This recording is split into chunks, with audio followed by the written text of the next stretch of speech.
Cool.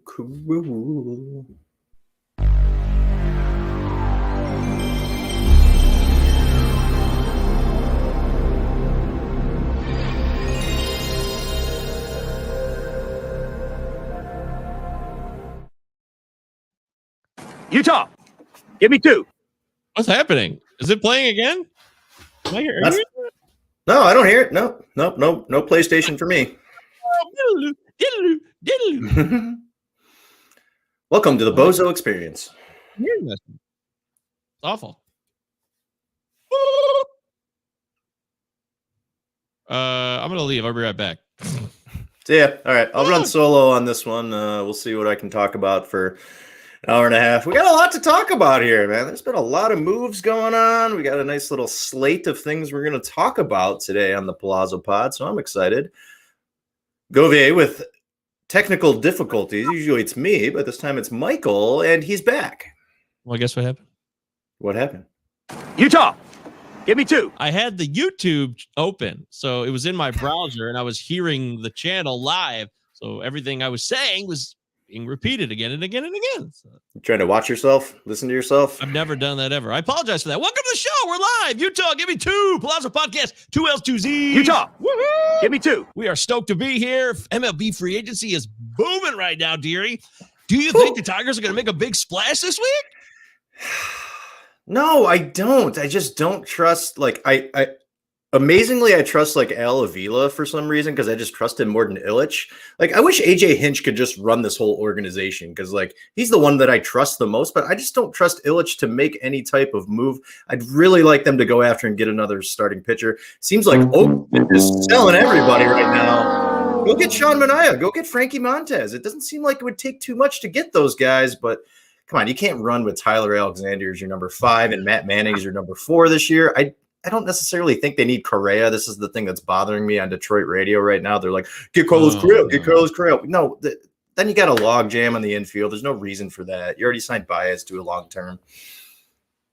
I agree. There's no need for the Detroit Tigers to sign Carlos Correa. He will make a lot of money, and I wish him all the best. Every human being deserves to maximize the pursuits in life, right?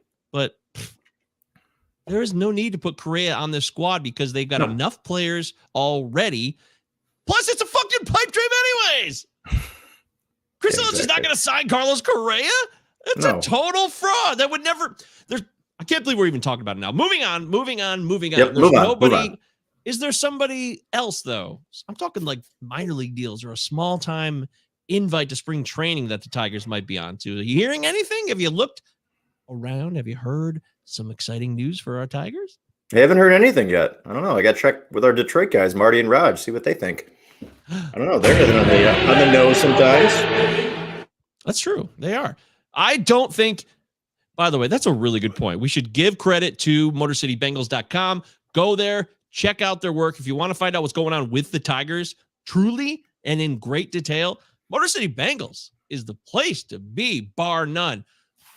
Our main man, Rogelio Castillo, shout out to him. And, of course, you already said Marty, who I missed at the Glarf draft, which we'll talk about later, dearie. You and I were not at the actual live draft. We'll talk about Glarf, the results of our draft this past Saturday, and so much more in today's show. But Motor City Bengals, Rogelio Castillo, those guys are fantastic. Also, Tigers Minor League Report is an excellent source.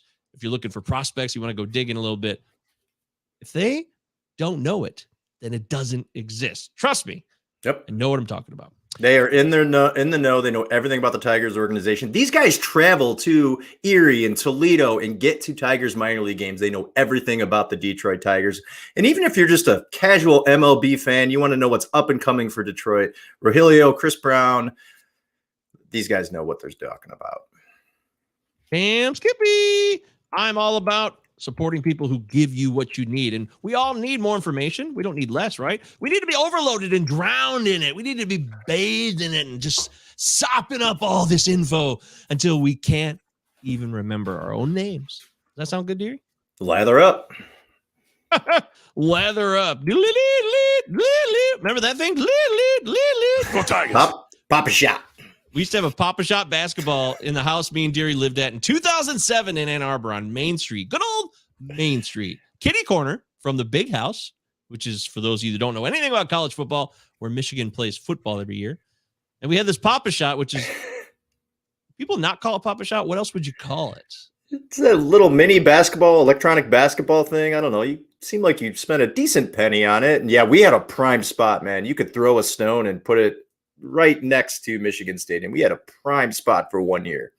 We did. I think that Pop-A-Shot was $200, by the way. It wasn't outrageously expensive. It was a little flimsy as well. If you look at the foundation, it was made of these thin rods that were made of aluminum. Maybe, probably not. Anyways, a lot of drunken stupidity happened in that back room of that house. Pop-A-Shot. It's basically arcade basketball where you have two hoops and you're going nonstop shooting those mini basketballs, trying to score as many points as you can in a minute or less. Man, those were good times. Oh, Dave Petrucci knows about that. First off, Dave's on our live chat, which you guys can all participate in anytime by being a part of the YouTube stream.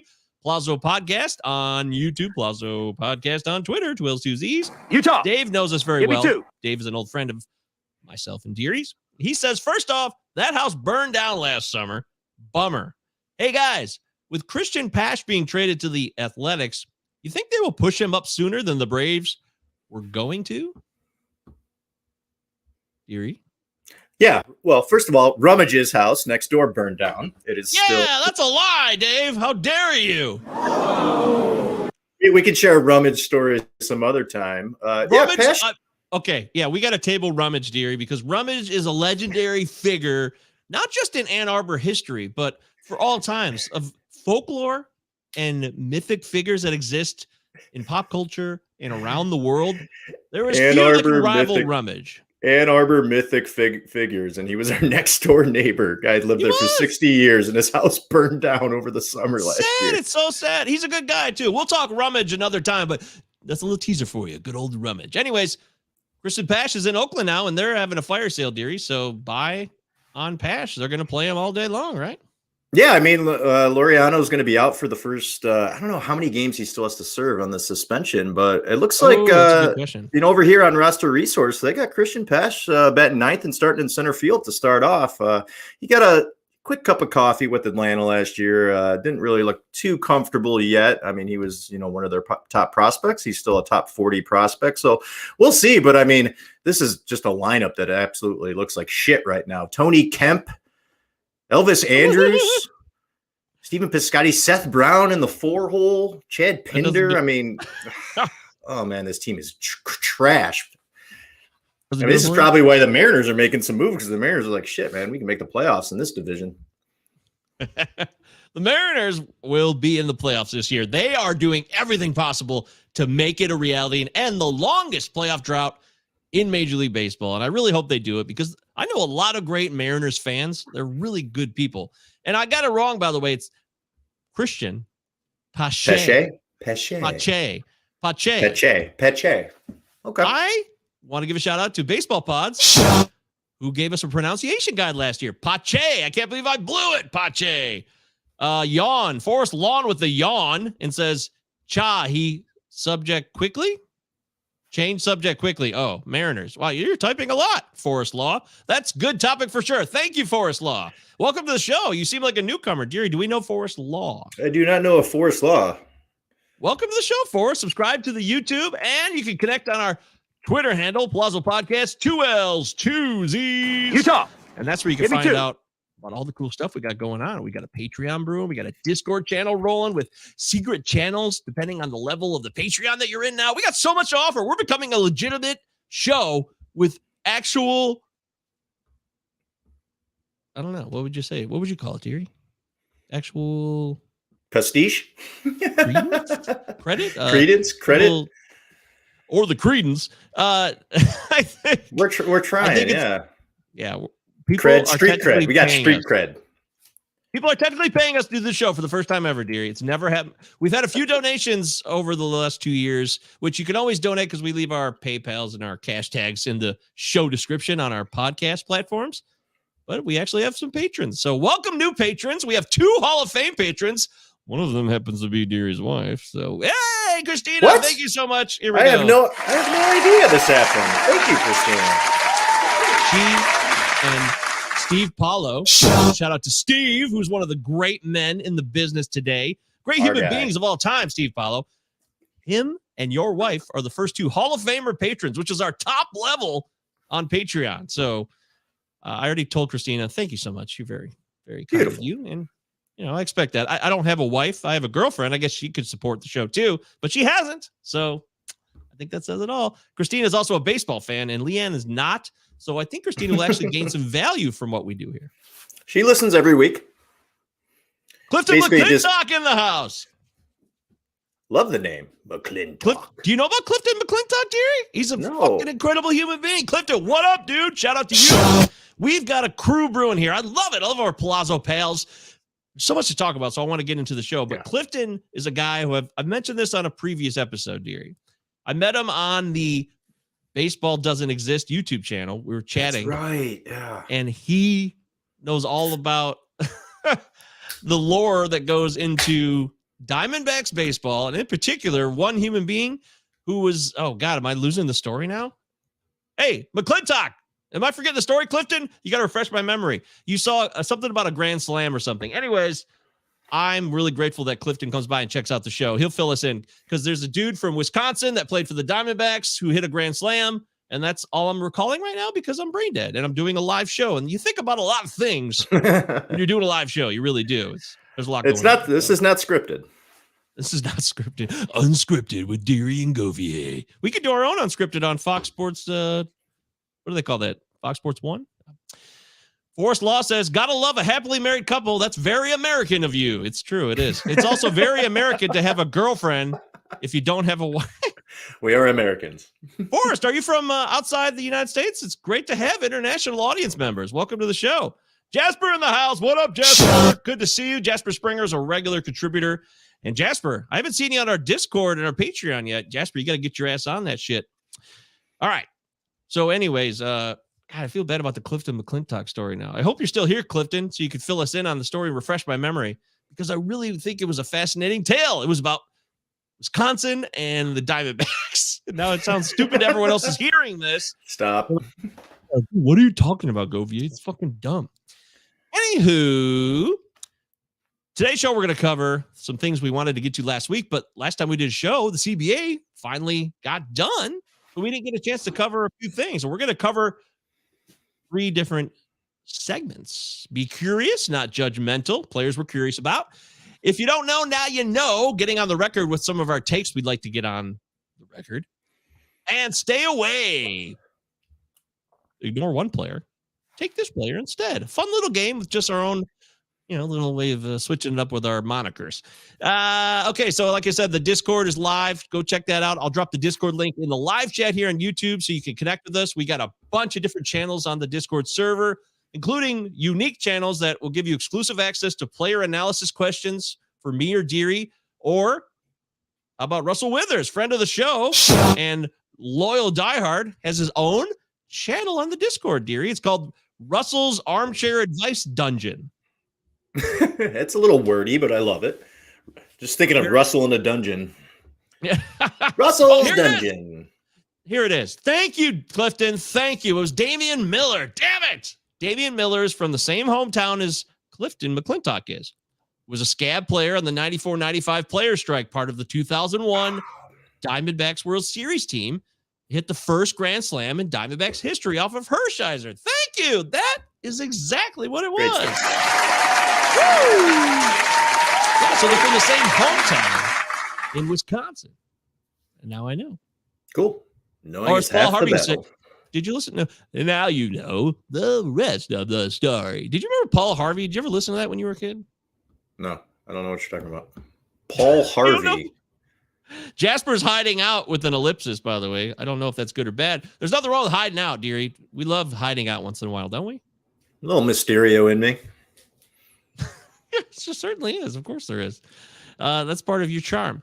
But Paul Harvey was a legendary radio dude. Old-time radio. Like, he was around in the 40s or some shit when he started, and he was in the 80s and the 90s still on the radio, and I think he died around 2000 or something, but he had this thing where he would tell a story on WWJ. It was on WWJ News Radio 950 here, which is like the most archaic radio station you could probably... Yeah, it's for 75 plus. It is. That makes sense why Paul Harvey was on it when he was alive. But he would tell a story, and then it would end. It would be a fascinating, intriguing story. And it would end with, and now you know the rest of the story. That was his tagline. Story sucks. Yeah, I know. I could have done. I blew it. I shit that bad. What can I tell you? Forrest Law says in a Roto League, let's talk Roto rankings. Okay, yeah, we could talk Roto rankings. Sure, we take questions anytime you have them. Forrest wants to say, would you rather have Aaron Judge or Yordan Alvarez in Roto? Deary, go. That one's tough. I mean, the issues with Judge has been injury issues almost every single year. It seems like he's missing 20, 25 games. I absolutely adore Yordan Alvarez. I think he's an absolute stud. 40 home run plus power, is going to have a shitload of RBIs, as will Judge. But I think what you're going to get from Yordan is this guy could possibly hit 300. I mean, it's flip a coin for both of those guys. I think it depends where you're drafting, what you're already getting in your first couple rounds. But these are guys that I'm probably targeting late round 2, early round 3 in Roto. Okay. Between Aaron Judge and Yordan Alvarez, that's Deary's take. I'm going to go with Yordan as well. To me, there's no debate. Yes, you won't get the steals. Judge could provide you with a little bit of speed and get on the base paths and move around better than Yordan can. But Yordan Alvarez is a legendary Nelson Cruz-esque slugger. I'm talking prime Nelson Cruz. So I'm going to take him every time these two are argued about because I don't like Aaron Judge anyways. So. Okay. Yeah, and Yordan seems to be okay with his knees. I mean, that was the big issue, is this little degenerative knee issue. I mean, I feel like he could be one of these guys that only plays 10 years in the league and he gets to his late 20s, early 30s, and those knees give out on him. But right now, he's in prime time, tip-top shape right now. So still a good lineup there in Houston. I think you're getting good production from both, but I'm probably going Yordan right now too. Yeah, I'm with you there. That's what we think, Forrest Law. See, we break it down for you. We hook you up. We also give you 2 L's, 2 Z's. Ryan says, give me 2. Utah. There you go. Give me 2. Just for you, Ryan. Good to see you in the house. All you creatures of the winter are coming out of hibernation, right? We're getting some of the old crew back together. All the baseball people that don't stick around for the offseason because they're not that diehard are coming out of the woodwork.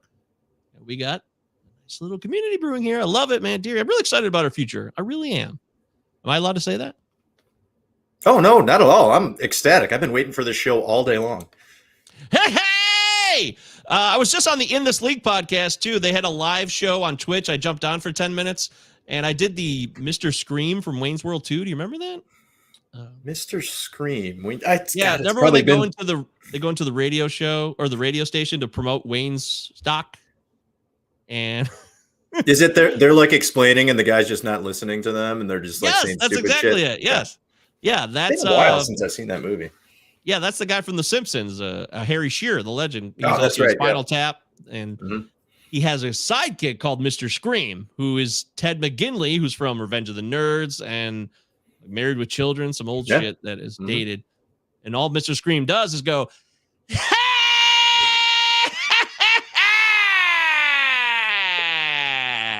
You could have played that character. I truly could have. Yeah, I'm not as handsome as Ted McGinley, but I could do the scream. Anyways, I just did that on the In This League show. I showed up, I did that, we left. And we talked about free agency, which we're going to talk about here as well, guys. We're going to give you all our opinions. I always have a hard time getting into the show because there's always so much to talk about at the beginning, and I get caught up, dearie. I admit that freely. 2 L's, 2 Z's from Jasper. Ryan says, I got the bird call. It's baseball season. Okay, yeah. Little birdie's on your shoulder. Yeah, little birdie. We need what was that movie?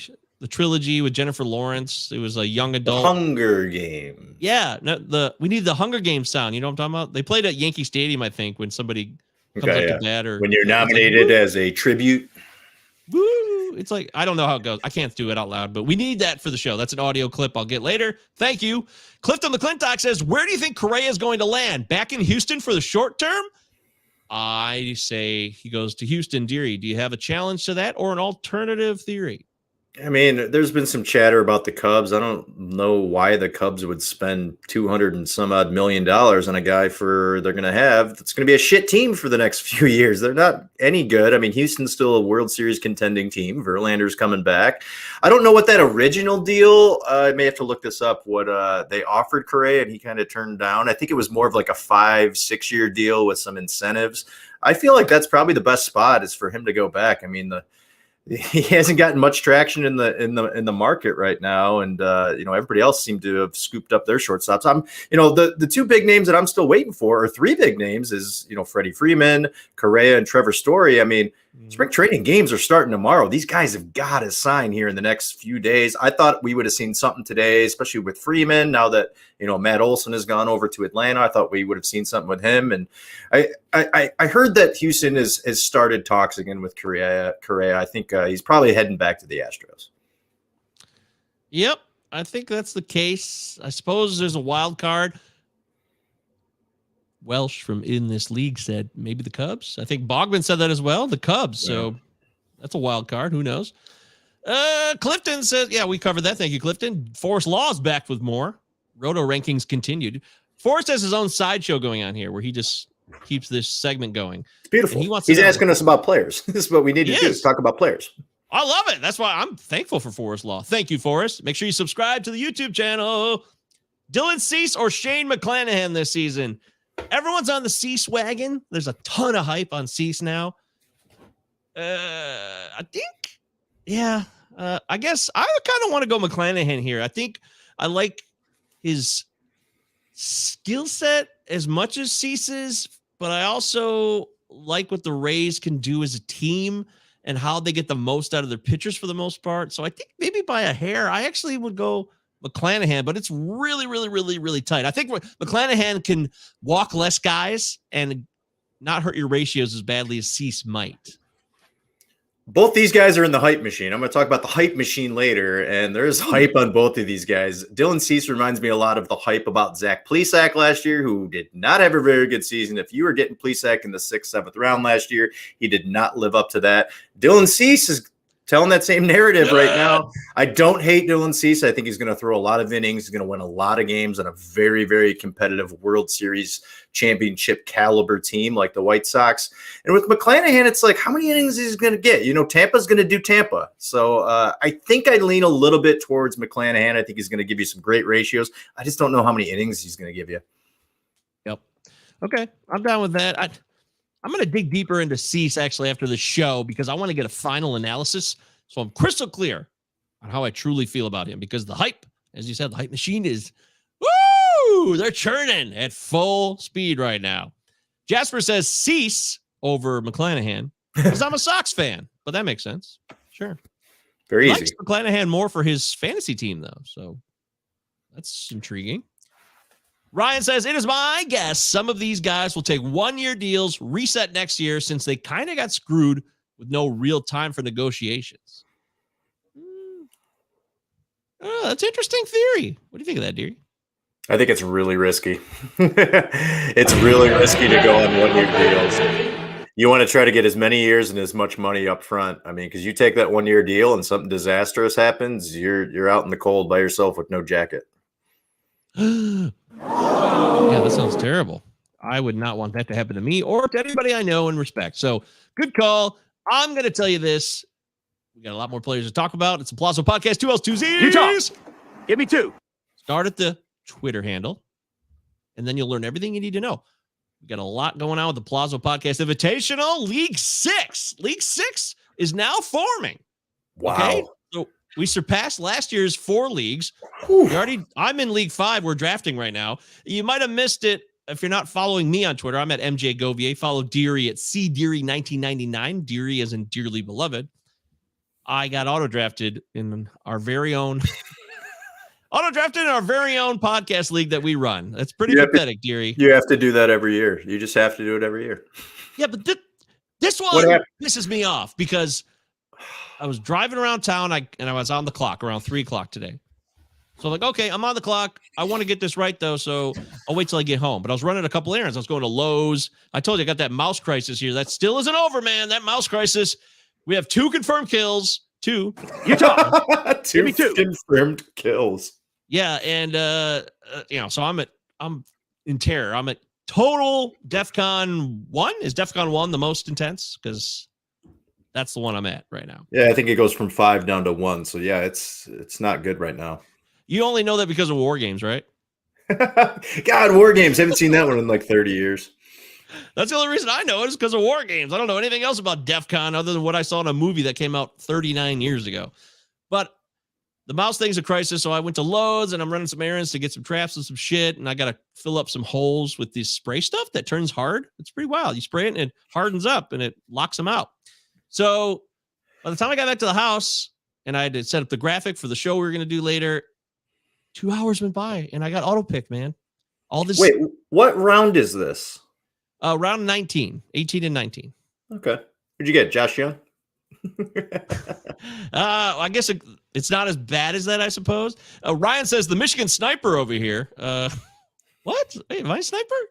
Oh, the 2 confirmed kills. Yes. These are mice, by the way, guys. I'm not killing any humans, but I would snipe a mouse if I had a gun, but that would be pretty gross, right? Wouldn't it be? It would just explode. You can't even put a bullet in a mouse body, right? No.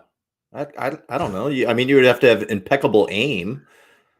You would. Have you ever held a BB gun or a airsoft pistol?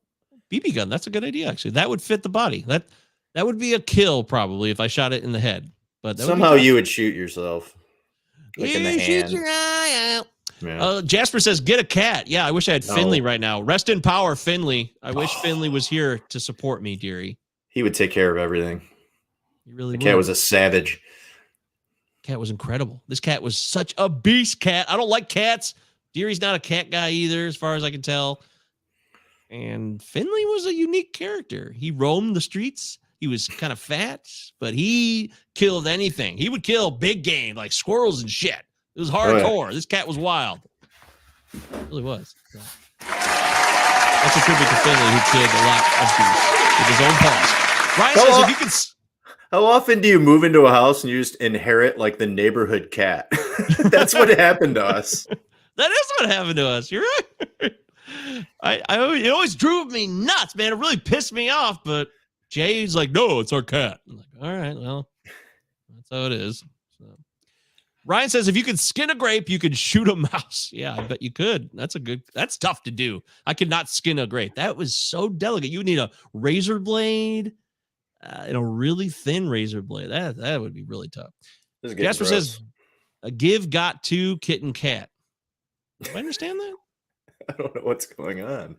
That might be a typo on your part. That's okay. But you could be typoing away here on our live chat on YouTube. Subscribe to our channel. Okay. I've been totally sidetracked. The point was I got auto-picked. I'm pissed off about it. I raged out and I posted a quick video because I caught myself in the actual anger, the genuine anger I had, because I was furious, dearie. I did not want fucking Lance McCullers. Oh, no. Yeah, that's bad news. Yeah. We don't even know when he's going to debut this year, so bad news. He's trying to say it's a flexor strain. It's not a UCL injury, but come on, dude. Same shit every year. Yes. And he's an injury risk all the time. He's already had TJ before, and he's had other injuries. Just the last guy in the world I wanted to draft. That's my fault because I did not set my cue properly, and I have to pay the piper. And I'm way too much of a veteran drafter, dearie, for that to happen at this point. There's really no excuse. It's total amateur hour. You could have drafted when you're at Lowe's. You could have just done it on the app there. I don't know why you're like, I need to get home to research round 19. Come on now. Remember, the Pallazzo Podcast Invitational is a 50-round draft and hold. So it's a long way to go. I'm going to try to make up for this mistake. I still think I can win. And if you want to be a part of it, go to the Pallazzo Podcast Twitter handle. We have the link in our bio. 2 L's, 2 Z's. Utah.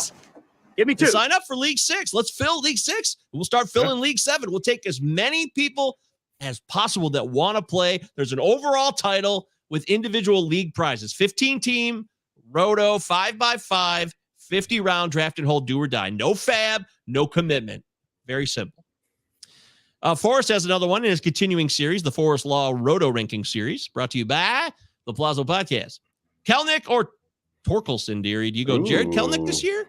We're talking this year. This is not a dynasty. Yeah. This is a Roto redraft this year. You go Kelnick or Torkelson? So Kelnick came up last year and was an absolute disaster at the start. He had a pretty decent September. He's got some good power and opportunity to be a guy who can steal 20-plus bases. And right now, Roster Resource got him batting 5th for a really nice revamped Seattle lineup, which I like. Spencer Torkelson, we're going to have to see if he breaks camp and heads north to Detroit. Miguel Cabrera came out and said, hey, man, I will DH all I have to if Torkelson's going to play first base. This is what confused me about Torkelson. Last year, he was playing third base primarily, and I'm like, what is the point here? He is our future first baseman. What happened yesterday when he was walking into camp? He's walking in with a first base glove. So I think both guys make the team out of spring training. I mean, Torkelson's got an amazing hit skill. I mean, he's a guy who I think he hit 35 plus home runs between AA and AAA last year. Started out really slow and finally started to pick it up in the last couple of months. I think Torkelson, we're going to see how he does against Major League pitching. He was one of the best college bats out there. I mean, you're looking at an outfielder. Outfield is very, very deep. You can get Kelenic pretty late. First base is pretty deep too as well, I believe, in the first probably 10 to 12 guys. Torkelson, you're going to get much better value, I believe, in his ADP. I don't know ADP off the top of my head for Torkelson, but I think you probably get him, late 100s. Oh yeah, mid 200s. Kelnic's like 140, 150 right now. I think late 200s. Late 200s. So yeah, and I think Torkelson makes the squad, and I think he's going to be probably batting 6th or 7th for the Tigers, which is going to be a much better lineup this year. But I mean, with these moves that the Mariners made, this is a tough call for me. I have Kelenic in a dynasty league, and not a dynasty league, a keeper league, and I'm going to keep him because I think he makes the squad, and he's going to bat in the middle of that order. And I like the speed over there, but I mean, I got to go with the hometown guy, Torkelson, man. I mean, we're looking for this guy to be a superstar in the end, and I think he really has the hit. Go Tigers! I think he really has the ability to be a stud here in Detroit. I think both guys are good, but I'm going to go with Torkelson here just on the value that you're going to get ADP. He could be your, possible top 10, top 12 first baseman if he's here all year, and you're going to be getting him pretty late. You could be getting him 18th and 19th first baseman overall, so it could be pretty solid. I got to take Kelenic all day. Kelenic is ready to bust loose, and that lineup is killer. It's better than the Tigers lineup, but beyond that, Kelenic can steal me bags. He could do everything on the field I need him to do. I'm expecting a 2020 season this year. I really am from Kelenic. Although his ADP is higher, I get that, but it's not about ADP value. It's about who would I rather have. I'll take Kelenic. Torkelson's at 258 as of March 1st on NFBC. Who hits more home runs this year? Kelenic. Who has a better Kelenic batting hits average? more home runs than Torkelson. Well, that's going to be tricky because I don't know if Torkelson will play enough, but I think the batting average would be higher because I expect him to have a lesser amount of games, and he can hit for a better average than Kelenic can overall, in my view. If Torkelson is your starting first baseman opening day, does that change anything? Absolutely. Okay. But you still want to go with the guy who can possibly give you five cats. Those stolen bases are huge. I drafted Kelenic in the what the fuck draft was it? A couple weeks ago, I drafted him in a draft. So, it was the TGFBI. I drafted him in TGFBI. Nice. I think both guys are going to be really nice Major League Baseball players. Helmut, what's up, Helmut? Helmut Cormales. Love to see Helmut here. He's usually on the Prospect Show, but great to have you aboard for the full episode here. I drafted Kelenic because he dropped another 20 rounds below ADP, and at that point, I was like, "Oh, I'm in. Let's do this." So, to me, that's a bonus. I love that. I also did that in Glarf. We'll talk about Glarf momentarily. All right, as we move on to the show, don't forget we're going to talk about players we're curious about. Get our takes on the record. If you don't know, now you know. And, of course, stay away. Stay away from one. Choose somebody else. I want to give thanks to the Glarf crew on Saturday. Shout out to Dave McDonald for putting it all together, and Sarah Sanchez, friend of the show. Sarah's been on the show several times, and she will be again one day soon. She put it all together. It was at her apartment complex. They used the community room on the south side of Chicago. All the Glarfers were there. Remember, Glarfy, those of you that don't know, is a part of Earth, which is a big regional overall tournament with sub-regional roto leagues around the country. So it's exciting, Deary. And Deary, we're going to talk about that more momentarily. I just want to say thank you to them. And thank you to everybody else who signed up, Patreon subscribers. Those of you that actually did that, you guys are fucking patrons now. I can't believe it. It's incredible. And I want to thank every single one of you. Greg Jewett. Thank you, Greg Jewett. Steve Paulo, I mentioned already. Shout out to Steve. Christina Rove / Deary. Thank you, Christina. We love you. Patrick Ryan, my main man, Ghostbusters for life. Patrick Ryan is a patron now. Thank you, Patrick. Timothy Michaels. Tim was one of the first who wanted to know where he could sign up. He's a patron now.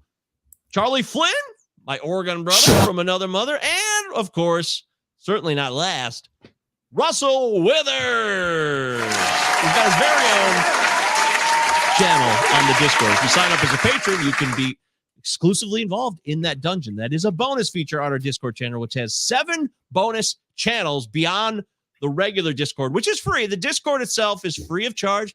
Come one, come all. But there's those secret channels that you get if you sign up for the Patreon. If you want to know more, Pallazzo Podcast on Twitter, 2Ls, 2Zs. Utah. There you go. Give me 2. So thank you guys so much. It's so cool, Deary, to see people actually supporting the show with their money. I mean, it's mind-blowing. The ultimate gift you can give someone is money, right? People like us. I don't know what we're doing so right. I guess we're just 2 bozos, right? We're nice guys. We are. 2 bozos, 1 destiny. That's us. It always has been, always will be. So we're really excited about that. And I've also made it clear, once we get to 100 patrons, I will do whatever all of the patrons agree that I should do in public. As long as it doesn't hurt me, like put me in the hospital or cause harm to somebody, I will do it. I gave the example, Deary, that I will run down the street in a clown outfit screaming for a minute straight. We'll record it. I mean, we'll get it on the record, but whatever you guys can come up with, we get to 100 patrons, I will be your servant. I serve at your pleasure. You should eat a whole box of grape nuts. See what happens. See, that's fucking great. That's a fucking good one. I'll live. You'll live. It'll be hell. Yeah, it'll be hell. All right. If you don't know about grape nuts, oh man, it will make you poop. Matthew Z says the Prospect Show taking over. That's right. The Prospect crew in the house. Jasper says, yep. All right. So I said, thank you. I feel like I'm missing somebody else. Somebody else done something amazing recently, I'm sure. Just know that we appreciate all the support you guys give us, me and Deary, without a doubt. Thank you so much. So 35 minutes into the show, let's get into leading off.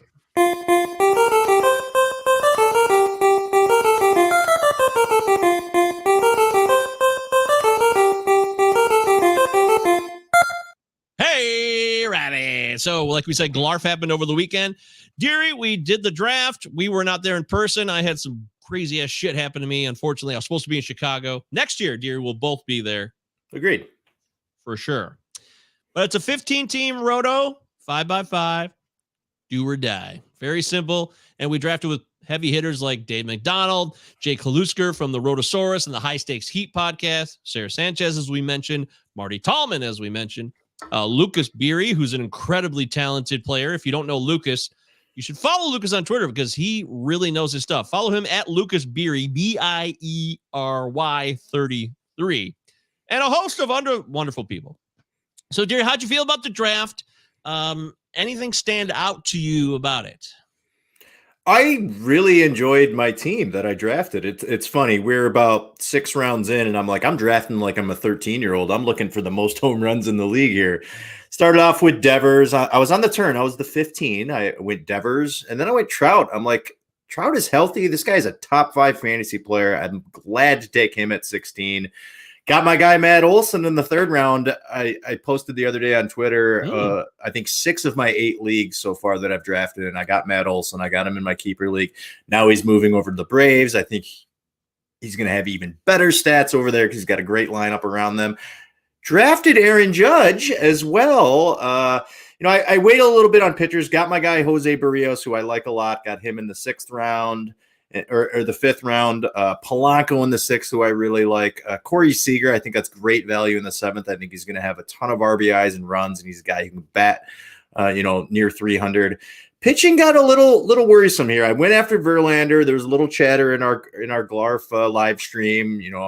What are we going to get out of Verlander? I think Verlander is an absolute stud this year. I have him ranked 13th out of my starting pitchers this year. So I reached a little bit for him at 106, but I like what I got. Gleyber Torres, a guy who we talk about so much on the Pallazzo podcast. I think Gleyber comes back with a little more pop this year, and 15 bases. I absolutely love. Patrick Sandoval, reached for him because I was so afraid he was not going to be back when I came back around. He was my second pick there in round 11. I was afraid he wasn't going to be there. 30 picks later. So I went for Patrick Sandoval. I'm huge on Sandoval this year. I think he's got SP2 potential this year. He's got one of the best sliders in the game. I really like Patrick Sandoval a lot. Tarek Skubal. So, there's a lot of uncertainty with my starting pitching, but I like the power I got. I think I'm going to get a ton of runs, ton of RBIs. Closers, it's a fab league, Mike. So it is a fab league. I got Joe Barlow, I got Camilo Doval. Who knows if these guys are even going to end up as the closers? But it's a fab league, so you can make moves.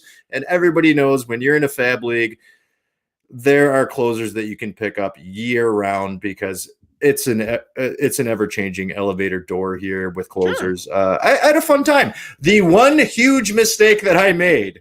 So we had a great time. We were all in a Zoom room. The people that were in Chicago, I think there was four of us that were remote, and it was so much fun. They were drinking over there, having a good time, enjoying each other's company. I was cracking some brews, back at home. My wife came home from work and she made me a nice stiff martini. And then we're in round 20, and this draft took quite a while. I mean, looking at how long I took on my picks, it was anywhere from like 1 to 2 minutes, but we had an hour clock. The expectation is that we would get our pick in the first couple minutes, and sometimes they took 4 or 5 minutes, or somebody was on the shitter for too long. But we get to round 20, and I got my queue all set up, and I'm like, all right, round 20, Spencer Torkelson. I just took Brandon Nimmo. I got Tony Gonsolin, Eric Hosmer. Those guys are in my queue. Round 20. I'm like, okay, Torkelson. I like another first baseman, corner infielder. This is my guy. I think he's going to, be a good value here. It's pick 286. What happens, because I'm feeling a little loopy at this time, I accidentally draft Josh Young. Immediately, our guy, DMC, Dave McDonald, goes, "Oh no, dearie." It was like one of those mistakes where it's like, "Oh, you just pissed your pants, dearie." So, and then immediately he says, "Well, this is a fab league." So I was very disappointed. I have no idea. I have no idea how this happened. It took 1 minute and 2 seconds for me to make this pick, so clearly I was not paying attention. And as soon as it went up there, the embarrassment set in. I'm like, I'm drafting with some really good friends right now, some people that are superstar fantasy players. And also because there's a overall in Earth, I want Glarf to do well. And by me drafting Mr. Josh Young, who is out for probably a large majority of the season, we're looking at him missing anywhere from 120 to 140 games. We might not even see him this year. I drafted him. I was so embarrassed because I wanted Torkelson, who went like 5 picks later. But it's a fab league. He'll be dropped pretty soon, and hopefully I can pick up someone good to replace. Yeah, man. That hour clock was a big bummer. It was a good buffer to have because it's an in-person draft, and the draft started late. So having that clock tick down, because Fish, shout out to Fish, he had the opening pick, and he was very gracious in allowing the clock to go down. But then once the draft got started, people are getting drunk, and people are partying, having a good time, and if you give people an inch, It was a good 6.5 hour draft. Yeah, it was. That's cool, though. I love drafting. It was a Saturday, too, so it wasn't like it was a Monday or something. Yeah. But, yeah, Tony Gonsolin's on your team, dude. That's a great pick. I love that pick, especially round 21. That's so funny. That's fantastic. I mean, look at that. Chris Flexen, even later. I love Chris Flexen. That's a great pick in round 24 for Deary. Remember, Deary's on the 15th pick. I'm at pick 6. And you got Jock Peterson, who will provide power, cheap power. But I noticed you went for Nick Solak, who was last year one of my darlings. I love Nick Solak more than anybody in the world. He's my guy. Yeah, he's definitely one of Govier's guys last year, next to Ty France and company. But this year, I mean, I know they traded Isaiah Kiner-Falefa. He's not in the situation anymore. But with Semien and Seager in the house, you're confident playing time will happen, or are you expecting injuries?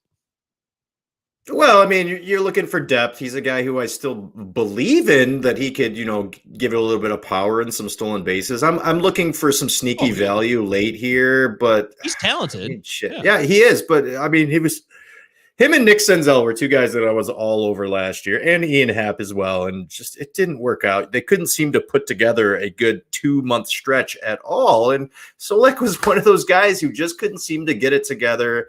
But I'm buying in for one more year. Hopefully, I catch a flyer here late. Maybe it works out, or he could be dropped here in the first couple months. We'll see. But yeah, playing time could be a concern.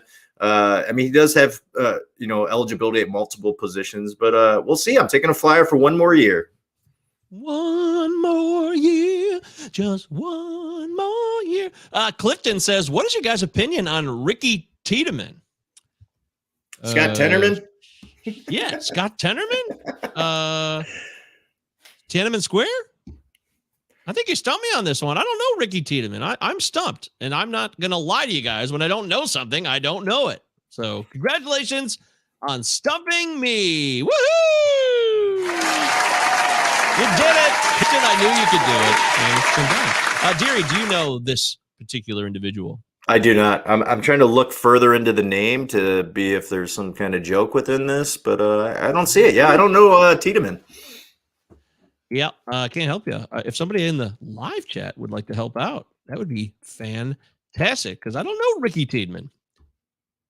That's all I got to say about that. Oh, here it is. Oh, Brian K. Rodsman in the house. What's up, Brian? Young. This is what he wrote out in the chat, which is funny. Anthony Faila. Boy, Anthony, I hope I'm not butchering your name. Anthony says he's a prospect for the Blue Jays. Okay, thank you, Anthony. Good to have you here at the show. Anthony, you look like a newcomer. I would encourage you to subscribe to our YouTube channel, check out our Discord, and come join the Pallazzo party. Teach us more about prospects. That'd be fantastic. Yeah, for sure. Yeah, I mean, Dynasty. You do. We both play Dynasty. You do the prospect show with Phil Goyette. I'm surprised you guys haven't talked about this because you've been doing that show for a good 3-4 months now. Yeah, I mean, I'm down with prospects, and I have an idea, but sometimes there's going to be a player or two that you just don't know about, and that's okay. I found a Ty Tiedemann. Is he a pitcher? Yeah. Please tell us. Let us know in the comments. Hook us up. There are a lot of players. Oh, there's you're playing Dynasty, and you know a billion of these players. They're everywhere. Me and Deary are playing Dynasty. So as far as Glarf, we loved it. We hope that we do well. Clifton says, laughing my ass off. He's a young pitching prospect in the Blue Jays system, I believe. Everyone knows Tiedemann except us, apparently, Deary. Mid-rotation, a back-end starter, says Anthony. I don't see ace-like stuff. So, Anthony, you seem to know your shit. It is. Yeah, you should be our prospects correspondent for the Blue Jays. Any interest in that, Anthony? DM us, Pallazzo Podcast, 2Ls2Z. Utah. On Twitter. Give me 2. Or you could DM C Deary 1999 on Twitter or MJ Govia if you prefer. We accept all 3.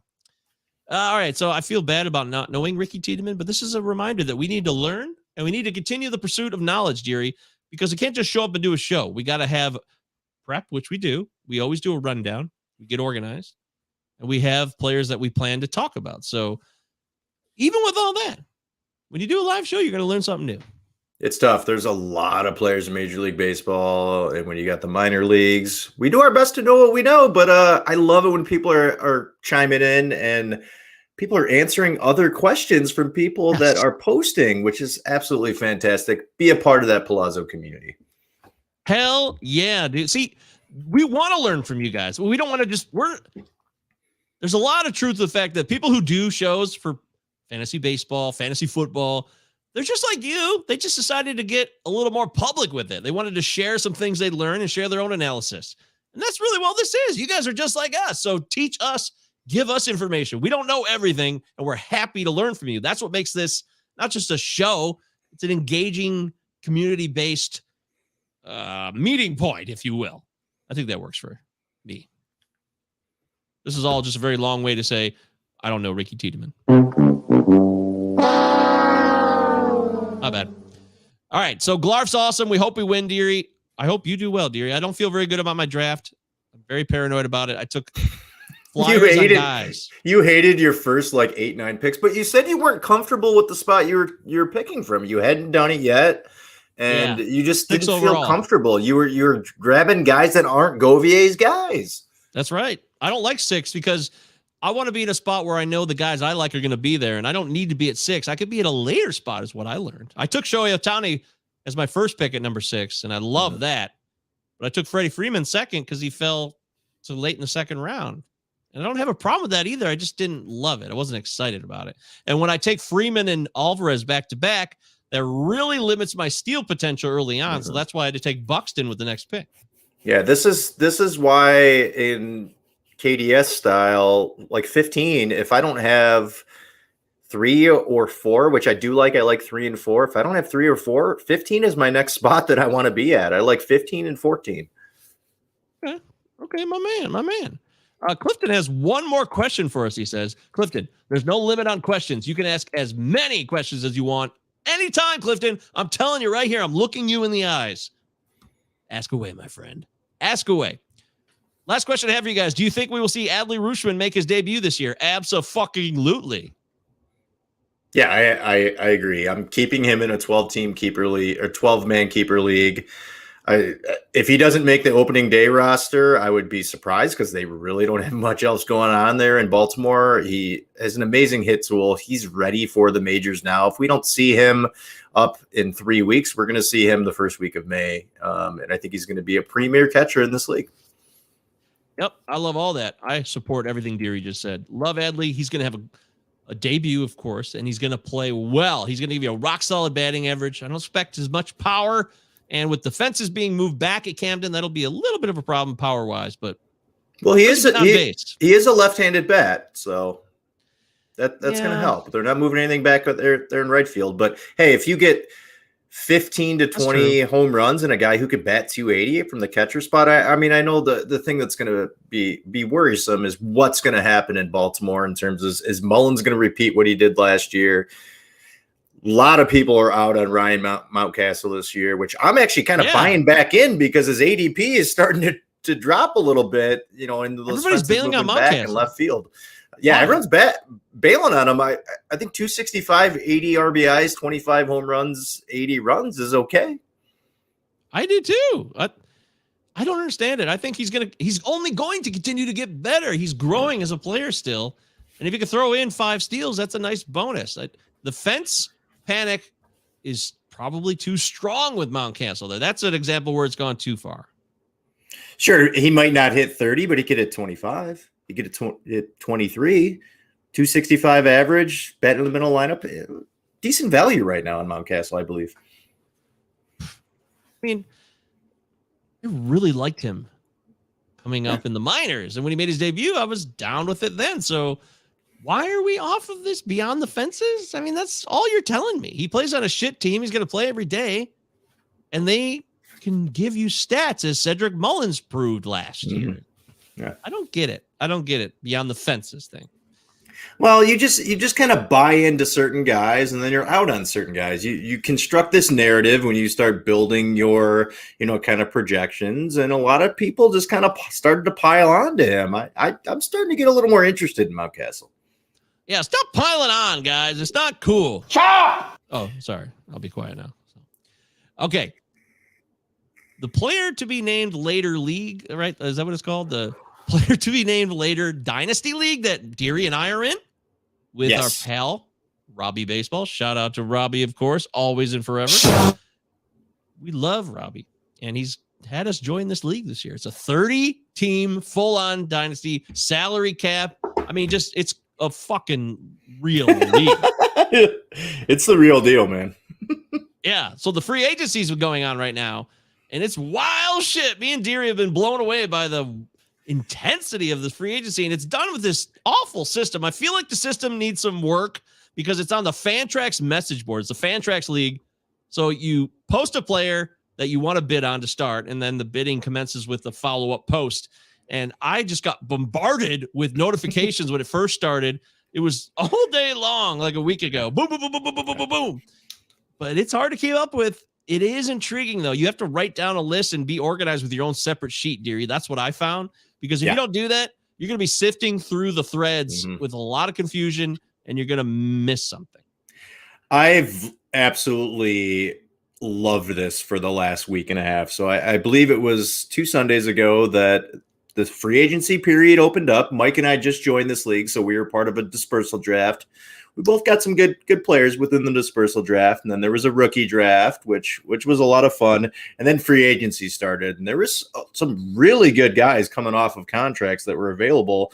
I was smart from the beginning. I created an Excel document, put down my players, put down the amount of money that I was allotted to spend still, and I mean, it was wild because it's through this Fantrax message board. Basically, you post a player, and then the last bid of the last 24 hours is the winning bid. And the first like 3 days, there was like 80 guys up in the thread, and it was just wild. And I'm going through, and it's like, okay, this guy became too expensive, so I got to move on to this guy. I was trying to get Barrios, now I got to move on from Barrios, then I got to go over to Kershaw, and then I'm looking at how much money I can spend, and it got real wild. I mean, I'm happy. I got some guys that I wanted. The thing is that some of these prices for these players got insanely just inflated. Like a guy like Brandon Woodruff went for almost $40 million, and this is a $210 million budget. 26 players. I spent $25 million on Ketel Marte, who I like a lot, but he's making almost Trey Turner money right now. So I'm down to about $15 million. I got 5 spots to fill on my team here. I went out. I spent $17 million on Liam Hendricks because I got to get a closer. There's 30 teams in this league. It's been wildly fun, but it's been frustrating as well because it's kind of taken over my life for the last week and a half, just constantly looking at what's going on. It's died down now that we're getting closer to the end. The thread is only like 2 pages now. At one point, it was up to 10 pages, which with like 30 players per page. It was real wild. Yeah, it was crazy shit. Very cool, though. It's fun to be a part of. It is time consuming, but if you're down with Dynasty, you know what we're talking about. If you're newer to Dynasty and you're certain you'd like to try it, you could do something less than a 30-team league. There's a lot of other options out there. There's 16-team Dynasties I'm in. There's 24. Phil Goyette, friend of the show, our prospects guru, who you can get exclusive advice on prospects for in our exclusive prospects channel on our Discord, which I've dropped in the live chat. You can sign up for free on the Discord channel. You get Phil Goyette's personal advice on prospects, and he knows them all, and he's really good at it. He watches video. He's hardcore. Trust me. All available for you from the Pallazzo Podcast, which you're listening to live with your pal, MJ Govier, and CDeary1999 on Twitter. And then finally, Deary, I wanted to mention this, and this goes directly to our main Palazzo pal, Brian K. Rodgman. Brian brought it up to me that there's going to be a real possibility the Kyrie Irving situation in basketball. For those of you who don't know, don't pay attention to the NBA, Kyrie Irving has not been playing home games for the Brooklyn Nets this season because he didn't get vaccinated. And technically, public law in the New York City area states that you have to be vaccinated to be inside the building. So this could be something that impacts the Mets and the Yankees, Deary, for unvaccinated players. And I really didn't think about this because I've just been consumed by having baseball back and free agency, and there's a lot of excitement, but we need to take note of all possibilities and scenarios. COVID seems like a distant memory to some people, but this could be a problem. Is this the case in Canada as well? Because Toronto is back to playing in Rogers Center. Is this the case in Canada as well? That's another good point too. That's a great point. My girlfriend lives in Canada, and I got to be vaccinated to go over there to pick her up. So, yeah, that's going to play a role. Is there any type of list that has been released by anybody, whether it's Major League Baseball or some of these sites that we play on, or people on Twitter, of people that we know are unvaccinated? I mean, it seems kind of weird. I mean, are we dealing with HIPAA law here? Yeah, that is going to be a problem. So here it is. This is 5 hours ago from Sportsnet on Twitter. Unvaccinated players on the New York Yankees and the Mets will not be allowed to suit up at home due to the city's private employer mandate that went into effect on December 27th. So if you're the Yankees and Mets, trade those guys away immediately because they're missing 80 games. I've been it's going to be okay. So New York has a new mayor. He was elected recently. So maybe this changes eventually. I don't know. Also, the Nets want Kyrie Irving for home playoff games, which will be starting up in the NBA next month. Like, is he really not going to play in playoff games that are at home? I don't see that happening. I think this mandate changes soon. I really do. That's my gut feeling. I agree. But I mean, you're playing baseball. You're outside. You're pretty distanced from people. I mean, I'm no doctor, but like, I mean, if you're getting Omicron at this point, like, I don't know. It's just it seems odd to me. No, you're right. Of all leagues, it's outdoors. Isn't that what they've been saying? If you're outdoors, you're good. Yes. If you roll down the windows in a car, you're good. You're getting fresh air. It negates it. It's very difficult to attain it. Yeah. So just like Magic Johnson. That reminds me of Magic Johnson. Why did I say attain? He did say that. Remember when he got AIDS? It was crazy. HIV. He had attained HIV. That was wild. Man, I was like 11 years old. That was crazy shit, man. I was on my way to a Detroit Red Wings game that day. It was announced. And I remember we're on our way to Detroit, and it was like announced on the radio when we were going down, and I was crying because I'm like, Magic's gonna die. Oh shit! And guess what? He's still alive. 30 years later. Doing great. It was on a Friday. It was on a Friday around like 5 or 6 o'clock because we were at my dad's house. We just got there. We would spend the weekends at my dad's in Detroit. And I remember watching that while we're eating dinner on the TV in the kitchen. Yeah, it's pretty wild. Aaron Judge was asked if he's vaccinated. And apparently he said, I'm still focused on other stuff. Oh, shit. Don't say this. If my wife re-listens to this, she's going to be very upset. She loves Aaron Judge. It's probably her favorite player. He's going to cross that bridge when he gets there, apparently. That is one of the worst sayings ever. I'll cross that bridge when I hate that. I hate when people say, I'll cross that bridge when I get there. No, answer it now, damn it. Yeah, it's not an answer, you dick. Wait a minute, you dick. It's a cop-out. Yeah, it's a total. I agree. It's a total cop-out. Get vaccinated. Come on. Do it. Although this is not political. It's just if I wanted you to play baseball because you made millions of dollars, I would just say, hey, get vaccinated. You make millions of dollars. And I would do it because I make millions of dollars and I want to play. So that's just what I would do. But sounds about right.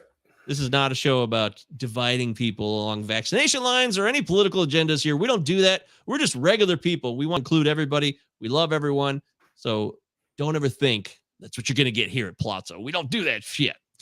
All right. So I covered that. I want to thank you again to Brian K. Rodgman, a dear friend of the show, for hooking us up on considering that notion, because it will be something to look at right now.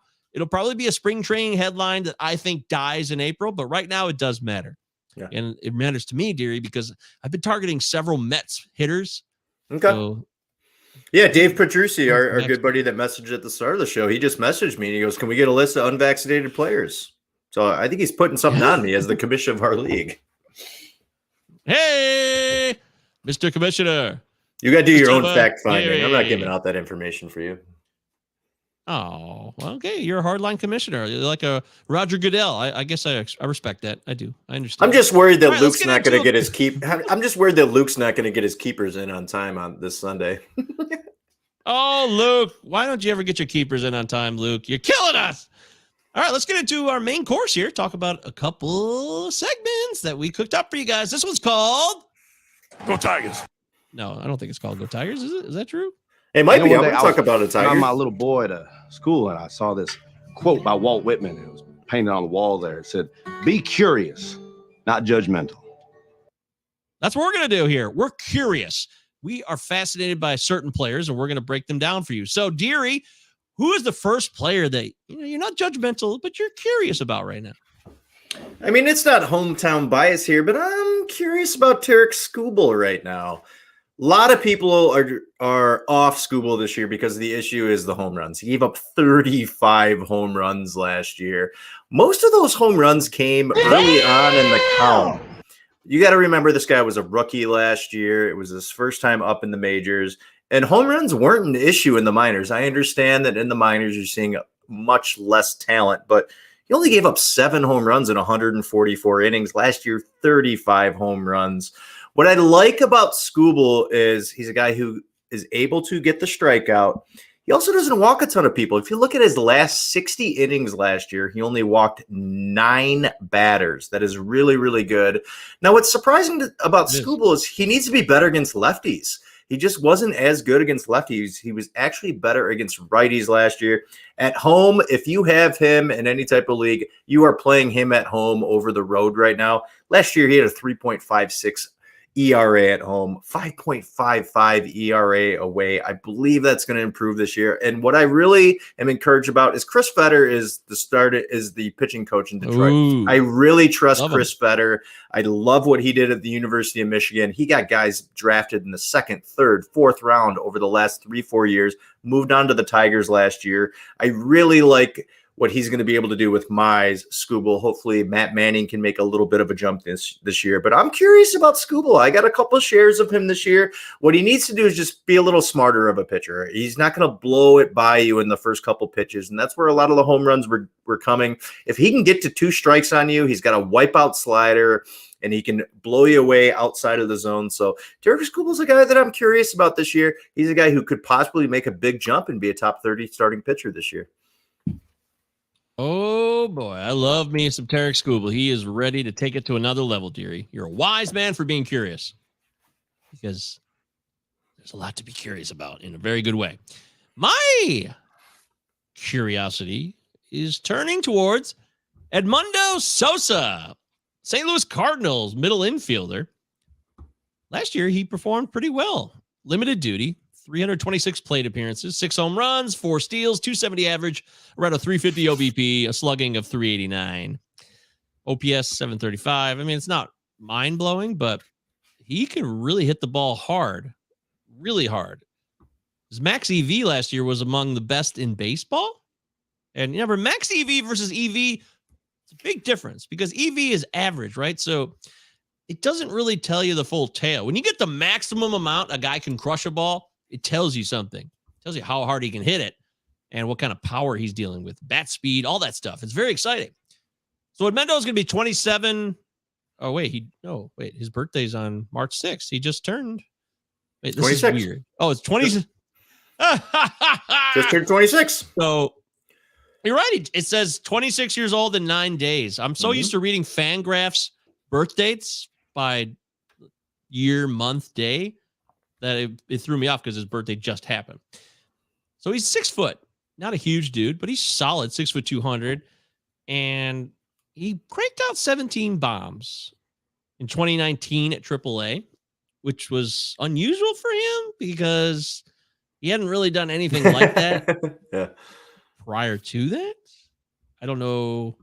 Roids. No, I can't prove roids. It's not fair for me to say that. He also never stole a lot of bases on a regular basis. He never had double-digit steal season in the minors. So you look at the track record and you say, I don't know if there's much to go on here. But he played well. He's still growing. And I like the opportunity for him in this lineup because Paul DeJong, we know who Paul DeJong is, right, Deary? I mean, yeah, he's going to strike out a ton and maybe pops it over the fence. Yeah, exactly. 30 home runs with the 200 strikeouts, some shit like that. They just can't trust him. Edmundo can get on base, and he's more reliable, and the opportunity is there. And I know Tommy Edmonds in the mix as well, but with the DH in play, I see Paul DeJong playing some DH. I see Edmundo starting. I really do. I think he'll get a chance to start. And the fact that his ADP is so deep right now, you don't have to take much of a risk. So I'm curious, Deary. I'm not sure where I stand with Edmundo, but I'm certainly curious about him going forward.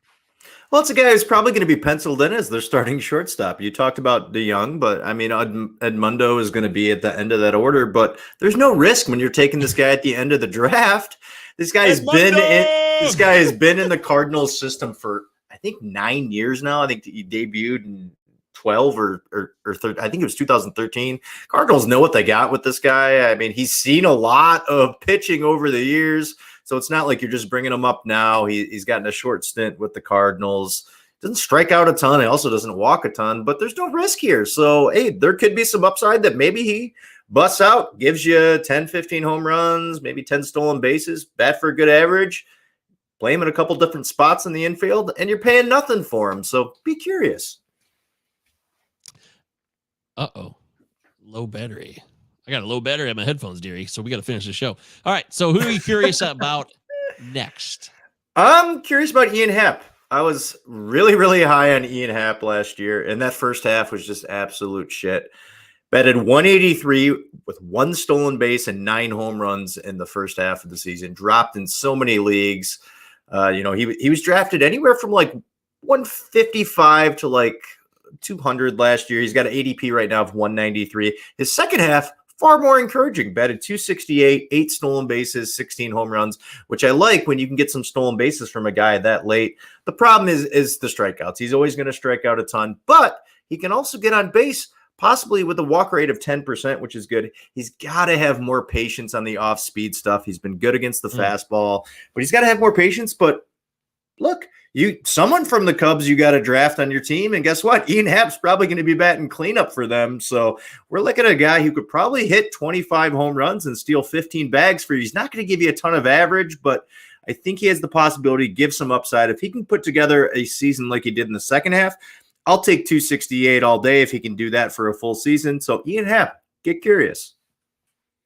Get curious. That's right. I love it. Woohoo! I love the passion. Deary is nailing it. Remember, we're talking about players we're curious about.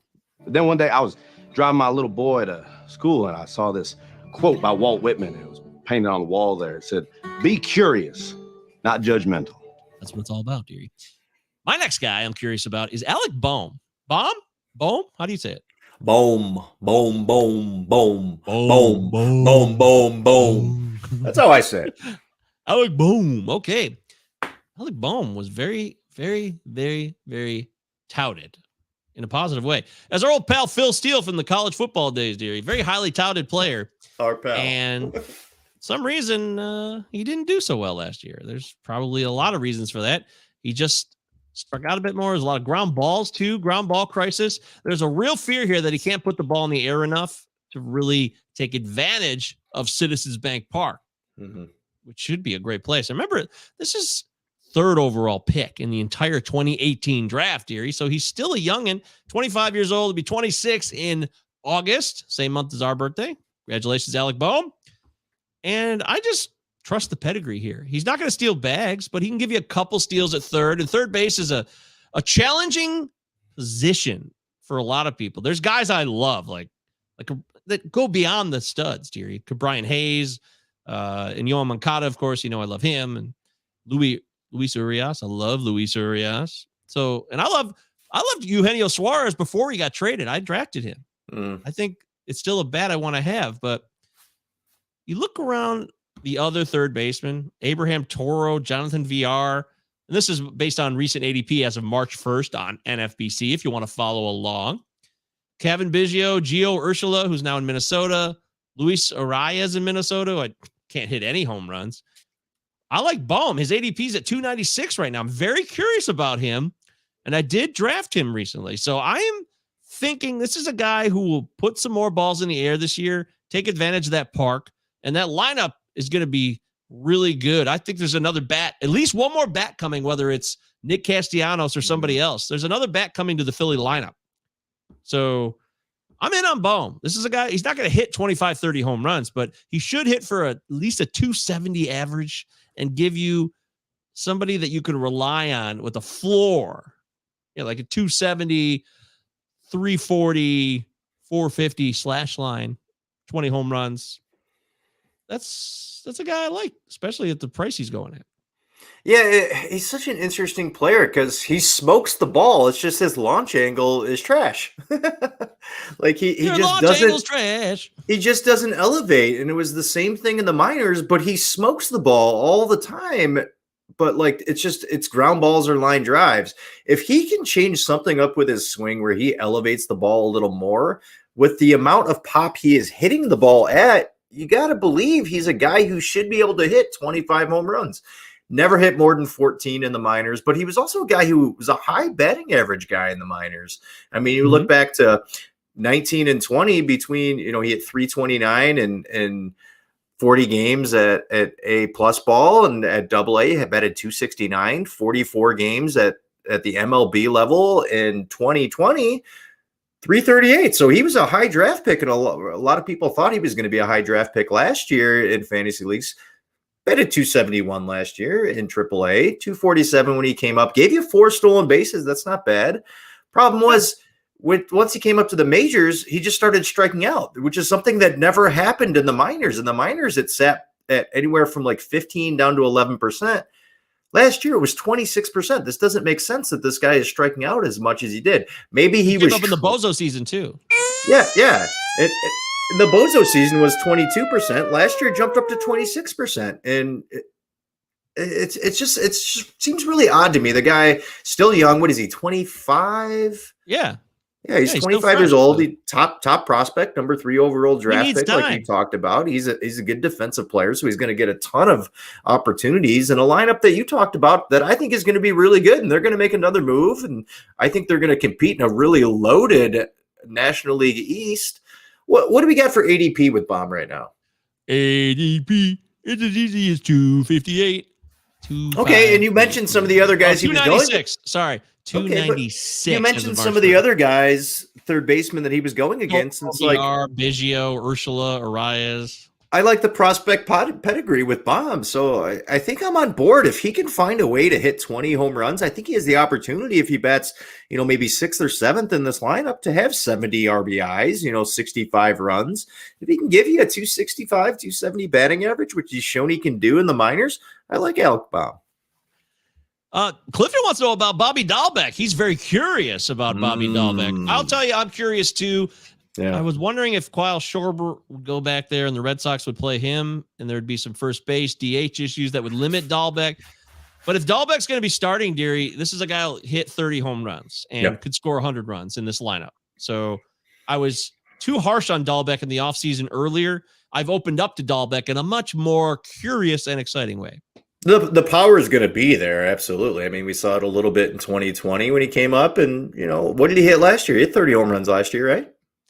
Bobby, I think he hit 25 off the top of my head. Okay. Now there's also talk of the ballpark. There's also talk of Freddie Freeman possibly going over to the Red 25 Sox home runs. or Rizzo, but I think you roll with Dahlbeck here. I mean, he's not going to give you a ton of average, but the power's there, and there's a ton of RBI opportunity in Boston. 298 OBP, though. I mean, the average is 240. That I expect. 298 OBP bums me out because he played in 133 games, 453 plate appearances. Ooh. It seems like you can find power everywhere when you're drafting. It does, but not as much as recently. I'm glad you brought this up. Ben, hey, Ben's here. What's up, Ben? I want to get to Ben's comment in a minute. Power is not as easily accessible as it's been in recent years, at least in my view, deeper in the draft. I always thought I can wait, and I'll get Hunter Renfroe way later in the draft, and he'll hit 30-plus home runs. He's moved up, though. Oh, that's just an example of a guy in the past, but I'm not seeing that in the draft so far this year. I'm not seeing the guys that are, unless there's guys that I'm not reading who will hit more home runs. I think the power is a little harder to find right now. And with the fucking baseball being fucked with all the time, who the hell really knows, dude? Yeah, you may have to dive a little deeper to find some power later on, because a lot of those guys that did it last year, like Hunter Renfroe, like you talked about, have moved up. And Ben says, but good to see you, Ben Brown, again. Ben's becoming a regular on the Pallazzo podcast. Shout out to you, Ben. Tristan Casas might be up by mid-season and push Dahlbeck out of a job if he doesn't step up his game at the plate. That's a very real scenario. I forgot about Tristan. He's not just some 20-year-old. Tristan's been primed. He's ready to go. Tristan Casas is the real deal. So I'd be afraid of that. Deary, who are you finally curious about? Give us your third curiosity. Yeah, it's funny. I made this list last week and I hadn't checked back in on it, but it's interesting because this guy who was just traded over the Yankees, the guy I was curious about was Josh Donaldson. And guess what? He was traded to the Yankees, and he's probably going to be batting 4th or 5th in this lineup. And guess what? When Josh Donaldson is healthy, he is a producer. I guarantee that his ADP is going to rise anywhere from 35 to 40 spots coming up. Most people have him ranked anywhere, if you're looking at NFBC or Fantrax or these other places, have him ranked as the 19th ranked third baseman. I think he has the opportunity to be a top 10 third baseman. Guy went 25, 80, 80 last year, and he's always going to give you a good walk rate. The problem is health. Can he be healthy? Look at what he did 2 years ago when he was healthy for the Braves. Here's the thing that I was looking at when I was looking at him last week is Josh Donaldson is getting a little older now. He's not going to give you the stolen bases, but look at what he did last year. 17.4% barrel rate, career best. best launch angle of his career, best hard hit rate of his career, career best against sliders last year, which his runs above average on sliders was the best of his career. So he's just getting better against that off-speed stuff. He's always been a killer against fastballs. So maybe if that bat isn't as quick as it used to be against fastballs, he's figuring out how to hit the off-speed stuff. So if he is healthy with the Yankees, I think this guy has the opportunity to go 25, 90, 90 this year with the Yankees. Have a really nice OBP if you're playing an OBP league. Gonna get on base. If he gives you 130 to 135 games, he's a top 8 third baseman this year. Whatever, motherfucker. Wow, dude. You are curious. You are very curious. That's impressive. Ben Brown says, Happy Tuesday. Always enjoy some industry bringer of energy content. You're welcome, Ben. Good to see you, my brother. Always a pleasure. Josh Donaldson, Yankee Stadium. Sounds enticing. I hear you, dearie. My third curiosity is Miles Straw. I think everybody knows what Miles Straw is. Tons of speed. 30 bases stolen last year. Could do it again in Cleveland now. He did some of it in Houston and Cleveland last year, dearie. So the question is, will there be some more pop in that bat? He hit 271 last year. So that's not mind-blowing. It's not terrible, but a guy who's only going to hit 4 home runs in a season where he got full at-bats, you're going to have to build around that. So I'm curious because I'm interested in building around players like that. I'm just a little dubious of the ADP. It's gotten a little hot because people see that stolen base number and they go, oh, wow, I got to get that guy on my team ASAP. I got to fill my roto needs by making sure my stolen bases are met by one dude, Miles Straw. I'm not sure about that, dearie. I'm just not sure. His ADP is at 142 as of March 1st. And Miles Straw is around Austin Meadows, Lourdes Gurriel Jr., Trent Grisham, Hunter Renfroe, who skyrocketed after last season. He could have given him like 510 last year. He was just left on the trash heap. Now he's at 156. But I'm curious about Straw. But all those guys around it, Meadows can steal bags. Gurriel can steal bags. Kelnick can steal bags. He's above Straw as well. Trent Grisham, we know, can steal bags. And he's got a lot more power than Miles Straw does. So I'm curious, but I don't know. I'm kind of window shopping still. I'm going to leave it there for now, in my opinion. I think that ADP has just gotten really inflated. I mean, sure, he could end up leading off for the Indians right now, and it seems like he's probably going to be their leadoff guy. Dude. Guardians, oh, I'm sorry, dude. the Guardians. Yeah. It's going to be a tough change for us because there are AL Central rivals. Yeah. Guardians. Sorry. Sorry. I need to be a little more woke here. That is so. Yeah. I mean, he's probably going to lead off for the Guardians, and people see that, 30, 35 plus steal potential, possible 100 runs in a lineup that doesn't really blow you away unless Ahmed Rosario can really bust through. I mean, obviously, Jose Ramirez is a top 5 player. Franmil Reyes is going to bop it out of the park. The rest of that lineup is just really depressing to me. I'm not really high on the Indians this year. I think the Indians may finish, possibly 4th in the division this year. But yeah, I think the ADP might be a little inflated. If you're telling me I'm getting him at 220, I'm a little more interested.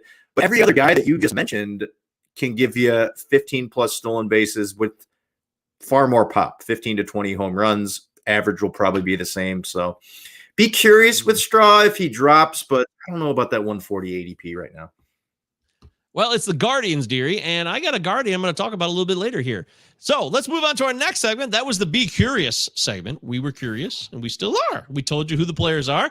Live on the Pallazzo Podcast, 2 L's, 2 Z's. Utah. Twitter handle. Give me 2. We'll start you off. Subscribe to the YouTube. It'll build to the Discord server we have. Link is in the live chat today. Patreon available. We've got a lot of stuff cooking. It's only going to get better. So be a part of things. This next segment is about getting on the record. Just want you guys to know. It's real simple. We're not going to go into great detail. If you don't know, then how are you going to know, right? The answer is real simple. We're going to tell you. If you don't know, now you know. And if you don't know, now you know, you know. All right, Jerry, what did I not know that I know now? Okay, so I'm going to pose a question to you, Mike. So we're going to talk about Randy Arozarena. Randy Arozarena is a guy that is typically going anywhere from the 4th to 6th round right now in most 5x5 drafts. Are you confident you're going to get 85 runs from Randy Arozarena? Yes. Okay. The guy I'm going to talk about will also give you 85 runs. Are you going to get 20 plus stolen bases from Randy Arozarena?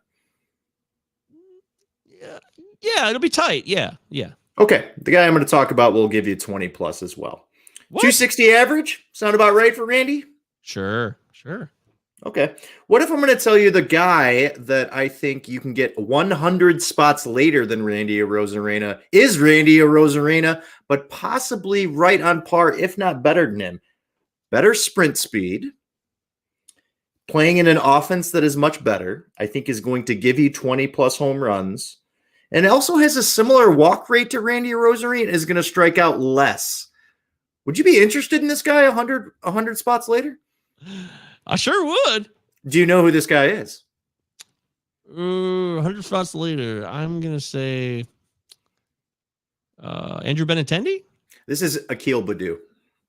Oh, Akil. I am in on Akil Baddoo, especially at the ADP that he is at right now. He's going about 150, 160. Akil Baddoo was a real nice player for the Tigers last year. Got him on a Rule 5 from Minnesota. I truly believe this guy, if he continues to bat leadoff all year for the Tigers, can give you 85 runs, 20 plus stolen bases with a 260 average, has a better sprint speed than a Arozarena, similar walk rate, is going to strike out less, and he's in a much better Tigers offense than it was last year. I think he really made a nice breakthrough last year. I am in on Akil Baddoo. Now, he batted .214 against lefties last year, so that's got to improve if he's going to be an everyday player. Also, Riley Green is on the way up, maybe a little Derek Hill for some defense, but I really like Akil Baddoo 100 spots later than Randy Arozarena this year because I think the ceiling is really, really nice. The floor could be really bad if things fall apart and he continues to not be able to make adjustments against lefties and doesn't hit against righties as well as he did last year, but he showed some real nice flashes last year. He's going to get the opportunity to lead off there. If it's not Grossman, I think he's leading off, possibly Grossman in the 2-hole.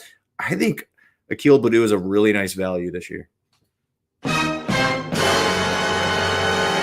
Genius. Wow, dear, you sold that, man. I wonder if I'm blinded by him being a Detroit Tiger. I do Go Tigers. think about that. Ben Brown says Govier needs a Guardians, damn it, soundbite for any time Deary calls them the Indians. Yes, well, we're going to be doing that a lot, Ben, I assure you. We'll get there. Like I said, it's just part of lexicon for us. At least it's better than the Washington football team's name. I mean, Indians are human beings that aren't racist slurs. It's not a great look, especially Chief Wahoo, which is the awful, completely racist logo. We're not in favor of that at all. We're just saying we got to go through an adjustment period as AL Central rivals, and we'll get there. Deary, Akil Baddoo could be a blind spot because he's a Tiger, and I hope that's not the case for me because you just laid out a really, really passionate yet very logical case. I like what I'm hearing. I like that. I didn't know that, but now I know. Man, it's amazing. And if you don't know, now you know. So, I want you guys to know that Gleyber Torres is going to be a good player. He's going to be somebody that you need to have on your roster this year. There's a lot of talent there. He had some challenges. We know about that. I don't need to retell the tale. The bottom line is that this guy crushes the baseball. He's still only 24 years old, and he started showing more steals last year as a way to kind of round out his game, which is very exciting. I was actually more excited about that, Deary, than the fact that he struggled so much at the plate. The 14 steals was a big boost to his value, and I know that he's a better than 259 hitter. He's not a guy who slugs 365, which is what he did last year. That's ridiculous. He's not a sub 700 OPS player. He just isn't. And from what I can gather, he's still playing like he played when he was acceptable to all of you in 2019. Launch angle didn't change. His max EV got a little bit hotter. The barrel rate went down a bit. It was 10% in 2019, goes down to 7.8. It's not a massive dip though. It's a slight dip. So strikeouts. He doesn't strike out that much. He hits the ball hard, but not super hard. He doesn't hit it weak either. He can put it in the air. He can do it all. The walk rate is getting better. It's growing as well, which means he'll get on base more, which means he can steal more. So Gleyber Torres, this is just my gut too. I just know he's a great player. He has too much talent to offer. The Yankees are not abandoning him in any way, and he is going to be a positive for you. So get Gleyber Torres on your goddamn baseball team in 2022, and you can thank me later. All right, that's it. I'm out of here. Good night now.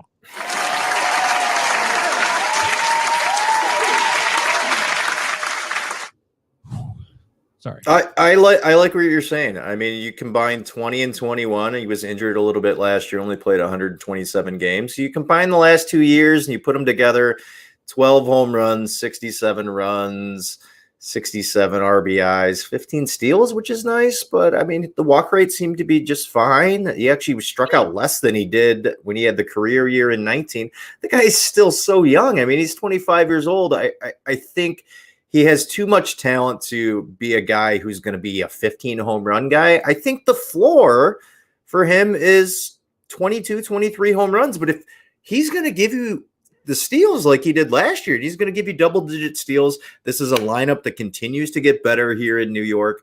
The guy's too talented. I think he's given you 265 this year, 25 home runs. Projections on him for RBIs and runs are closer to like 75. I see 80 right there with 15 stolen bases, and it's a nice value. He's going around 160, 165 right now. I've gotten all shares of him. Going to be playing second base. Getting a second baseman that's going to put up those numbers at that spot, I think, is really nice. I call it. I know now. Thank you, Mike. Yeah. All right. What do we need to know now that we didn't know before, Deary? I want to talk about Ohtani a little bit. Everybody is all over this Ohtani love, which he put up one of the most amazing seasons of all time. I want to know what the floor is for Ohtani. We've seen the ceiling, but I want to know what the floor is for Ohtani. So he still struck out 29% of the time last year, which is just insane. What made him so legendary last year, he had a 22% barrel rate, 53% hard hit rate. Look at his second half. He only batted 229 in the second half, and he had only 13 home runs in the second half. Now, he also had 15 intentional walks in the second half, so he wasn't seeing as many pitches. So I'm just curious to know what the floor is. A lot of people are taking him. So we're talking just Ohtani, the hitter. I mean, if you're getting the combo, he's a unicorn. He's a first-round pick no matter what if he's a unicorn.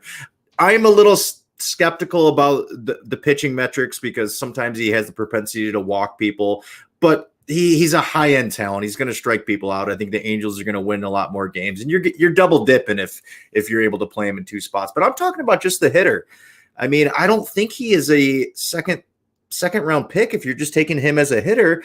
The floor here is probably 30 to 35 home runs, 90 runs, 90 RBIs, 20 stolen bases. That's probably late second round, but I don't see him batting 260. I see it more of 240 if he's going to strike out that much.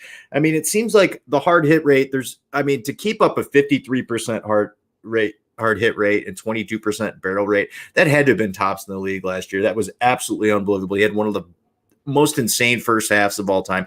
I'm not off Ohtani, but I'm interested to see if things don't go well. Like if you look at 2020, things did not go well in 2020, and a lot of people were off him. And that's why there was incredible value on Ohtani last year because he ended up putting up this amazing MVP season. A lot of people forgot about him. So be a little wary of where you're going to draft him because there could be other talent, from corner outfield positions or utility positions that can give you similar numbers in those first couple rounds. I feel more comfortable drafting him as a hitter probably round 3 this year. And if you don't know, now you know. Yes, sir. That won't happen. Ohtani is God, always will be. I have no doubts about that. Yeah, you're an Ohtani guy. I'm just a little skeptical. I would love for him to repeat what he did. I don't have any shares of him just because of where I was picking, but I want to question some of these, deeper into the metrics. Can he still have that insane unicorn season that he put up last year? I don't see him hitting 50 again. If he does, he is God. If he is, he's God. He's God. Yeah. He is God. Brian K. Rogers says Vlad Sedler had this angle. Last year's bums. Torres fits right in, meaning not bad at all. It's not a bad thing to be last year's bum. Vlad scoops up players last year that were stunk for profit, and that is my MO. Vlad gets to be Roto God. That's fine. Vlad, we all have guts that we go off of, and Vlad copyrighted the gut, and he'll have it for life. I love Vlad. He's one of my favorite people of all time in this business, bar none. But I have always maintained that you hit up players who shit the bed last year, not the players who blew it out last year. We're going to have a bit of regression. It's just a simple game of numbers, and it's always been this way. I've been playing fantasy baseball for 22 plus years. Deary, you understand this just as much as I do. You got to find the guy, and just because they had one bad season doesn't mean it's over, and just because they had a godlike season doesn't mean it's going to continue. This is what's amazing. Yeah, this is what's amazing about the era that we live in is you can get so far deep into the metrics and looking deeper into why these guys are good. You know, some of the StatCast stuff that can give you a little closer to an answer of what it may have been 15, 16 years ago when you're just like looking at their 5x5 cats. In the StatCast era, you can look for reasons on why there could be a bounce back. Oh, yeah. Here's something you need to know that you didn't know. Jesus Luzardo is ready to change the game. He's ready to take it up a notch and go to the next level, baby. He's on the Marlins now. He's out of Oakland.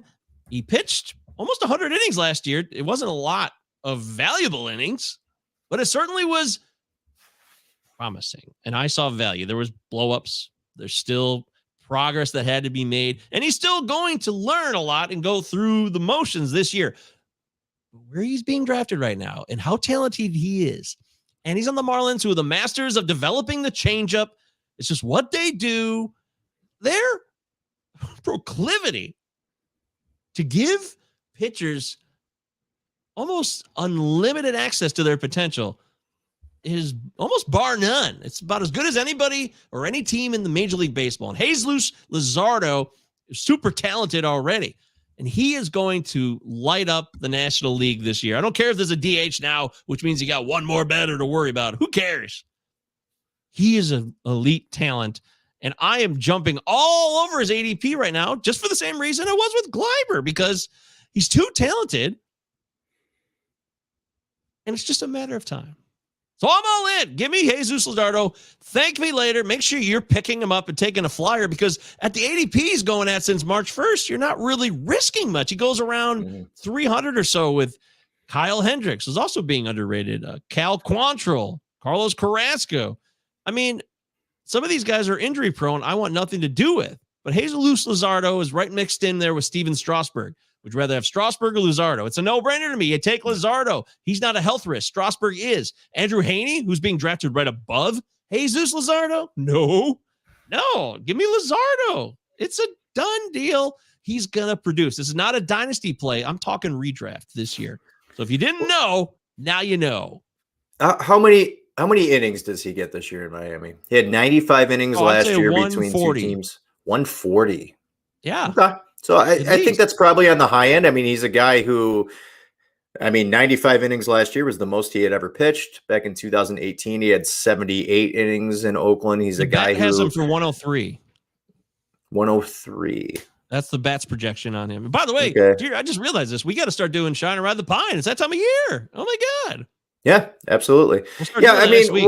Here's what's concerning about Luzardo is his fastball. He's got to be able to get people out with his fastball, and his issue the last 2 years was walks, which was not an issue before that. So I feel like he can figure out that walk issue, but that fastball has got to be a little better for him to be a major league talent. He has a fantastic slider, one of the best sliders in the game for a prospect.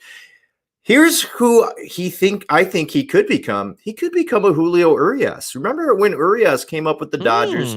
We were seeing him in the bullpen a little bit. He would get spot starts. Last year was his big breakout, right? I think Luzardo has similar stuff to him. I was all in on Luzardo last year. And it just didn't work out. It was injury issues. It was walk issues. He moved on to Miami. And this is where I know you're excited, because you know what Miami does with their pitchers. They have a fantastic pitching staff. The NL East is going to be so much fun to watch. Maybe not the Nationals, because I think they're going to have a hard time, stopping some of these elite offenses in the National League. But look, you talked about Luzardo and where you're getting him at in ADP, and every single guy you mentioned. I like the upside and the prospect pedigree of Luzardo, so I like that. And if you don't know, now you know, you know, you know. Okay, Jerry, give us one more here. One more if you don't know, now you know. Yeah, let's go Benintendi here, folks. ADP 191 right now. This guy's only 27 years old. He had a really nice season last year with the Royals. It was a great bounce back. His K rate is back in order. Throw out that disastrous 2020 in 14 games, which he was a disaster. He was much better against off-speed stuff last year. He's a guy who can give you double-digit steals. He had the best barrel rate and hard hit rate of his career last year. Here's what I like. This is a left-handed bat who batted over 300 against lefties last year. He's going to bat in the middle of the order for KC.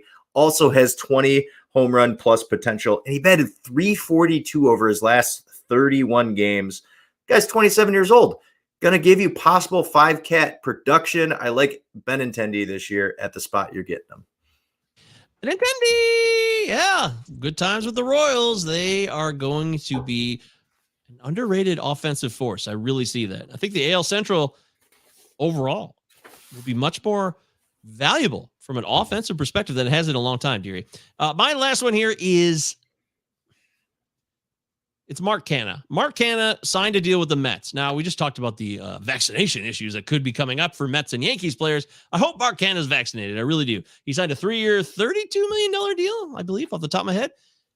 And he's going to start and play. People are worried. I think there's a lot of unspoken panic here about too many cooks, right? There's too many damn hitters there that people don't know what's going to happen with them. It's like, well, what's going to happen with McNeil, and what about JD Davis? Remember him? And that was a problem. And I get all that. I do. I respect that. Too many dicks on the dance floor. Too many dicks. Sure. But he wouldn't sign with them if he didn't think he was going to start, and vice versa. Sure, you try to sign players, injuries happen, you're going to have depth. The Mariners are loading up on players galore, right? But Mark Canha is too valuable to be sitting on the bench. So I don't give a shit about JD Davis or Dominic Smith. And I know there's a lot of chaos there. And it seems like, boy, how can this guy find the playing time? But I'm telling you, he's going to play. That's why he signed there. And don't think it won't happen. And don't think he's not just going to be serviceable or average. He's going to provide you with a lot more than that, okay? Mark Canha is a WRC plus guru in a way. Some people say Guru. Gotta say it every show. Guru. Gotta be a guru. Some people say that weighted runs created plus doesn't necessarily translate ideally to fantasy baseball, but I would disagree with that. I love guys that I can see above 100. Anybody who's at 120 or higher, I'm very much interested when it comes to WRC plus. And Mark Canha gets on base. He doesn't hit for a great average, but he also hits for a better average in his career than what he did last year. Last year, there were some injuries that popped up. Yes, he hasn't played a full season ever. I know that. That's true. But he also hasn't missed, he had a couple of years there in 26 and 17. He played 16 games and 57 games. But since then, 2018 onwards, he's been there for the most part, at least 120 games played or more. And that includes stolen bases. He had 12 last year, and that was a career high. He can steal bags, and he's not going to hit in a part of the lineup where I think his steals will be jeopardized. I really don't. So I think 10 steals are definitely in play, and easily his pop goes up here, dearie. That's the other thing. Now he's out of Oakland. His home run potential, I'm expecting him to hit a new career high in home runs. His career high is 26 from 2019. I think he can easily match that playing in Citi Field and in the NL East with the DH2. So I don't really see the negative here. If you want to come at me with the too many cooks argument, I get that. But I'm not worried about the other bats. I'm not. They signed him. They want him. Mark Canha is also cheap. Go get his ass and make him your fourth or your third outfielder on a 15-team league. I really see that as a no-brainer. You think he's opening day left fielder for them? He's going to win that over Dom Smith or JD? Yeah. There's going to be trades here that happen, and Canha's not the one who's going to be traded because they signed him. Yeah. So I'm expecting Canada to absolutely be starting, and I have no fears about it. I have none at all. There's no fear here about Mark Canha. I mean, shit. I mean, Roster Resource has him batting 6th right now for the fine. Mets. That's great. That's I absolutely love that. That's going to jump up his RBI opportunities. I think Pete Alonso is going to have a beast year. I think Lindor bounces back. Starling Marte was a fantastic pickup. If Brandon Nimmo can stay healthy, that guy is on base constantly for the Mets this year. He could be in the leadoff spot. But if Nimmo goes down some type of injury, or you're trying to play the matchups here, Canada's a guy that can lead off because he's got a little bit of speed as well. I like Mark Canha where you're getting him at. I understand he's 33 years old, but it's not like he's got wear and tear on this body because he hasn't played a ton of games. But there's a reason the Mets went out and got him. He's a guy who has some pedigree, who can get on base and swipe a few bags as well. Where you're getting him at, I like Mark Canha, but I am afraid that maybe everything falls apart for him and things don't work out early. Or maybe Dom Smith or JD Davis start getting more run because they're guys that are 6-7 years younger, and maybe Canha falls off. But with that DH, and you know what happens with the Mets, it all seems to work out. Like you said, they always seem to have too many cooks, but then somebody seems to get injured, and then someone's gonna get all the playing time. So where you're getting Canha at, it's a nice flyer. And if you don't know, now you know. Telling you. He's the 72nd outfielder being taken, 275 ADP since March 1st on NFBC. He's surrounded by guys like Garrett Hampson, Will Myers, Tommy Pham, and he's going later than guys like Ramel Tapia, who I do like, Lane Thomas, Julio Rodriguez. Now with all these trades for Seattle, Julio Rodriguez, I don't think we're going to see him this year unless there's an injury or they're on a run to try to make the playoffs and they bring him up for some pop. We might not see Julio now. Because Jesse Winker is Julio Rodriguez, except he's way more advanced and he's already proven himself at MLB level. Yeah, I love Winker. I love that lineup now. Ty France might bat 4th for them now. Like, I am all over Ty France, which I was before. Now it's like, shit, this guy could have 100 RBIs. Yep, I'm with you, man. But the parade continues here. Mark Canha is more valuable to me than these guys going before him. Harrison Bader, Charlie Blackmon, Joe Adell. I like Joe Adell. Jesus Sanchez. A lot of people love Jesus Sanchez. Enrique Hernandez. Fuck that. I'd rather have Mark Canha over Enrique Hernandez, who's going at 212 ADP who's the week. Who's the first group of guys you talked about? You talk about Lane Thomas, who's probably going to lead off for the Nationals, but that lineup, I mean, they did get Nelson Cruz, which helps them out. Besides like Soto, and I think Josh Bell has a nice season. I don't know if surrounded by Hampson and Pham, Tapia. I like him better than Hampson, and I like him better than yeah. Okay, we'll see. I mean, if he plays 135 games, I think it's a good value. I want to do this next segment, but I want to give it time. So let's take the last segment we're going to do, and we'll push it to next week, which is our stay away, choose this dude instead. So cool, because next week I want to talk about the hype machine. Actually, we're doing a show on Thursday, right? We're doing 2 a week now. We're doing Thursday, right? We can do Thursday, yeah.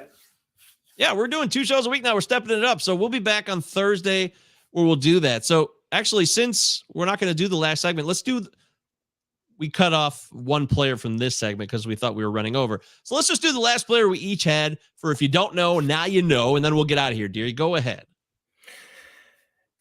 Yeah, I think it's Alex Bregman for me. So you got to remember what Bregman was a few years ago. What's that? No, I'm not thrilled about talking about Alex Bregman, but I think he gets maybe he's not back to 35 home run power, but I have him as my 5th third baseman. A lot of people have him 6th or 7th, but I mean, he's going to be fully healthy. Here's what you're getting from him. You're getting a great walk rate, real nice K rate that is going to be down. Now his speed has been down the last couple of years, but here's why I think the speed has been down. He's had a poor hamstring and he had a wrist issue. So sometimes wrist issues, you're not going to steal as many bags when you're sliding head first into second base. So maybe he wasn't going all out. So the sprint speed is down a little bit, which concerns me, but I still think he could possibly get you 7 or 8 stolen bases. The launch angle was also down the last couple of years. Barrel and hard hit rate is back up. The exit velocity was back up last year. I think 30 home runs is a possibility again. And this is still an excellent offense. I think this is a guy in Alex Bregman that it's dependable. The guy is still young. He's in his mid to late 20s now. He's still young. It's a good lineup that he's in. I think a lot of people are fading him just because they think after his last couple seasons that it's all gone away. It's not just going to go away for a guy like Alex Bregman. Similar to Gleyber Torres, it just doesn't go away when you're a talent like you are. Sure, he's not a top 3 third baseman anymore, but I think he's now settled around the value that makes more sense with the possibility of being a top 45 player. So I do like Alex Bregman this year. I think he's dependable if he is healthy this year. And if you don't know, now you know, you know, you know. Or completely stay away. Do whatever the fuck you want. Alex Bregman is a very talented. Everything you said, I agree with. You said it all, my friend. You said it all. I'll close out with Giovanni Gallegos. He's not going to close. You don't like closers, Mike. You don't like closers. Well, I don't like how highly he's been drafted. Giovanni Gallegos was drafted all offseason like he's the stud closer. It's a done deal. I know. Shout out to our guy, Paul Spohr, who's like the Giovanni Gallegos truther, which is cool, Paul. Do your thing, man. But no. There's too many bullpen arms in that situation with the Cardinals for me to commit myself to Giovanni Gallegos as the closer without a doubt from the get-go. I'm just not doing it. His ADP since March 1st is 131. It's too high for me. I am not abandoning Alex Reyes. I know Alex Reyes walked people like a motherfucker. That's for sure. Last year, it was brutal. It was almost legendary. The walk rate was bloated. It was like 6 per 9, I think. And everybody was talking about it. But yet he continued to get saves. And so much so, because that's how good of a pitcher he is. Despite all the walks, he was able to get himself out of jams. I think he set the Cardinals record for most consecutive saves to start a season or all time in the organization. I'll have to double check that, but that did happen. And Alex Reyes is not gone. I know they changed managers, and I really feel like Mike Schilt was fired because it had something to do with his bullpen management. And we all know that Reyes gave up the walk-off homer to Bellinger to close out the NL wildcard game last year. And I think there's some nefarious shit going on between all of them. But the bottom line is, I'm not taking Gallegos this high. I like him as a pitcher. I'll take him as a possible closer. But the absolute certainty that Gallegos has been drafted with over the last few months, that's alarming to me. And I've got real issues with that, my friend. I am off that. I'll take him later, but I think Alex Reyes can close. Jordan Hicks, the corpse of Jordan Hicks, I don't know if he's still going to be relevant or not, but there's too many arms and too many options for the Cardinals for me to lock in on Gallegos, who is a rock-solid pitcher. Don't get me wrong, but don't be telling me that I have to take Gallegos around 130 overall in my draft. I'm not doing it. Yeah, I think you can wait on that. I mean, Jordan Hicks was the guy that I thought had the most talent a couple of years ago. They're talking about stretching him out. They've talked a little bit about stretching Reyes out because I guess they're not loving what they have in that rotation. Which that rotation, I mean, you got 40-year-old Adam Wainwright. Flaherty was healthy last year. He looked nice. Dakota Hudson's back. He's going to be Steven Matz is over there now. You never know what you're getting from Matz. And then Mikolas, I mean, come on. I mean, this is a really weak starting pitching staff, and no one's going to blow you away in that bullpen. And to think that Gallegos is a top 10 relief pitcher and closer, I just don't see it right now. I think there's guys that are just as talented, if not more talented, or guys that have no talent that are probably going to give you the same numbers. I mean, if the Cardinals are going to be in the race, which I think they always seem to be in the race because they're the fucking Cardinals, they're probably making a move at the deadline to get somebody from another team. But at 130, I mean, unless you're getting one of those top 6, 7 closers, I think you can scoop them up on the waiver wire or just wait for. No. Could you? If Gregory Soto for the Tigers ends up being their closer the whole year, I think you probably get the same numbers out of Soto that you could get from Gallegos. I mean, Soto has the propensity to walk people, but hey, okay, if Soto goes down, maybe Michael Fulmer becomes the guy. I think 100 spots later, you could get the same type of value as you could possibly getting with Gallegos. Damn right, man. They got Genesis Cabrera. I really like. He's got a lively arm. People will tell you he's left-handed, so he can't close. Well, fuck that. That doesn't matter necessarily. There's been left-handed closers who did well. I'm telling you now, there's a lot of pitchers in that bullpen. Nick Whitgren is a guy who's closed games before. He's in that bullpen. And the Cardinals just signed one of our pals from the Tigers, dearie, Drew Verhagen. So watch out for that. It's just not a joke, like. by the way, that's called sarcasm. This is a bullpen that just does not jump out at me at all. Yeah. Arthur Tornabine Zales, Art, my main man. What's up, Art? That's just Art, little cheesecake from the Triple Play podcast. He loves to hide under this moniker, which would fool people who don't know Art. Art. Flaherty injured again. Flaherty injured again. Flaherty undergoing medical evaluation on shoulder. I'm always off Flaherty. I don't like Flaherty. No, thank you. So, yep. Yeah. Thanks, Art. That's love you, buddy. Yes, we do love you. That is it. And there it is. So if you didn't know it, now you know it. And if you don't know, now you know, you know, you know. We did it. That's the show. I think we'll call that a show, ladies and gentlemen.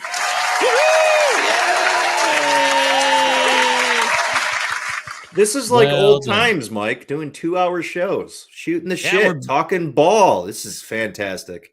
That's right. We're back to Baghdad, dearie. It's wonderful to be doing this full time. We got baseball to talk about. No more CBA disasters. It's only going to get better from here. So, as I've stated from the beginning of the show today, 2 L's, 2 Z's, Utah. Twitter handle, Give me 2. YouTube sub, 5-star review on Apple and Spotify. Please, a 5-star review would really help the show grow. We're growing a little bit more with Patreon is live. You can find that on the Twitter handle. CDeary1999, MJ Govier, if you want to hit us up individually, personally on Twitter. And the Discord is live. The Discord is going to have a bunch of cool shit in it. So if you want to get connected with us and you want the unique Pallazzo experience, sign up, get your ass in there, and go from there. It's baseball season, dearie, and we are counting down the days. Spring training tomorrow. Are you going to watch a game, you think? You think you'll check out a spring training game on a Wednesday? I hope we at least get a radio call. I'm ready. I'm ready to listen, watch. I'm in. He's in, folks. It's He's baseball excited, time. you can tell. We're 3 weeks away, man. Yeah, It just crept up so quickly. It's creeping. Can we talk Thursday about 2 things I want to talk about? I want to talk about Tatis. I want to talk about Tatis and Acuna on Thursday. Okay. Well, we'll fire up the document and we'll make that happen. It's your show too, dearie. You say it, we do it. Dearie and me together, trying to do what we do best, talking baseball, having a good time, having some laughs, but making sure that you understand where we stand so you can win money in your fantasy leagues. That's what it's all about. Matthew Z says, how many more seasons does Kershaw have left in him? I'm not a doctor, so I don't know. This could be his last season. I mean, it all depends what goes on with that elbow and forearm. It seems like he's somewhat healthy, but hasn't really started any type of throwing program yet. We might not see him until May. You're probably only getting about 100 innings out of him. I don't know. It could be one of those Koufax things. You get 10 of the best seasons of all time, and then that's it. Wow. I'll tell you, man. He's a mystery right now, just like DeGrom and some of these other pitching mysteries. I don't want anything to do with it. I'd rather take my business elsewhere. I said this on the In This League pod earlier tonight on my brief appearance. Shout out to Welsh and Bogman. Love both you guys. And Sleepy K was on there. Mike Curlin, of course, who writes for The Athletic. You should be following Sleepy K, and all of his spring training lineup stuff is outstanding. It will help you. Mike Curlin, follow him. But I said it on the In This League pod that pitching depth is huge this year. There is so much available to you, especially at the starting pitching position. That's how I see it. That's what my analysis is starting to tell me. So I don't need to do Kershaw. I can go elsewhere. I mean, Brady Singer now is like a 400th plus pick. I think he's 388 ADP now. Guys like that are a good example of someone I'll wait on. Yeah. I mean, the value for Kershaw is fine because it's way down there right now. And if, you get 3-4 months out of him, I still feel like he'll be effective if he's healthy. I just don't know if he's going to be able to be healthy the whole season. I mean, I ended up getting stuck with him in the name to be later league because I need another starting pitcher for 1 year because all my other guys are young or not dependable. And I needed one more guy, so I ended up spending over $20 million on Kershaw. I only gave him a 1-year deal, but I had to get a fifth pitcher. Well done. I didn't know you signed Kershaw. Okay, good for you. Gary's the owner of the Nationals, by the way, for those of you that don't know. Okay, we're done. We're out of here. That's it. Christopher Deary, Michael Govier, it's always a pleasure. Love doing the show with you. Share with your friends. Spread the word. We're trying to grow. The more we grow, the more we can learn from others. And the goal one day is to have big-time, actual baseball players on this podcast. We want to interview them. So we want to make that happen. We want to include them in the fantasy talk because, they're playing it too. Don't fool yourselves. All right. Thank you, everybody. It's been a pleasure. Russell Crowe taking you home now. Right, lads. Now, I know there's not a faint heart among you. And I know you're as anxious as I am to get into close action. But we must bring him right up beside us before we spring this trap. That will test our nerve. And discipline will count just as much as courage. The Acheron is a tough nut to crack. More than twice our guns, more than twice our numbers. And they will sell their lives dearly. They mean to take us as a prize. And we are worth more to them undamaged. Their greed will be their downfall. England is under threat of invasion. And though we be on the far side of the world, this ship is our home. This ship is England. So it's every hand to his rope or gun, quick's the word and sharp's the action. After all, surprise is on our side.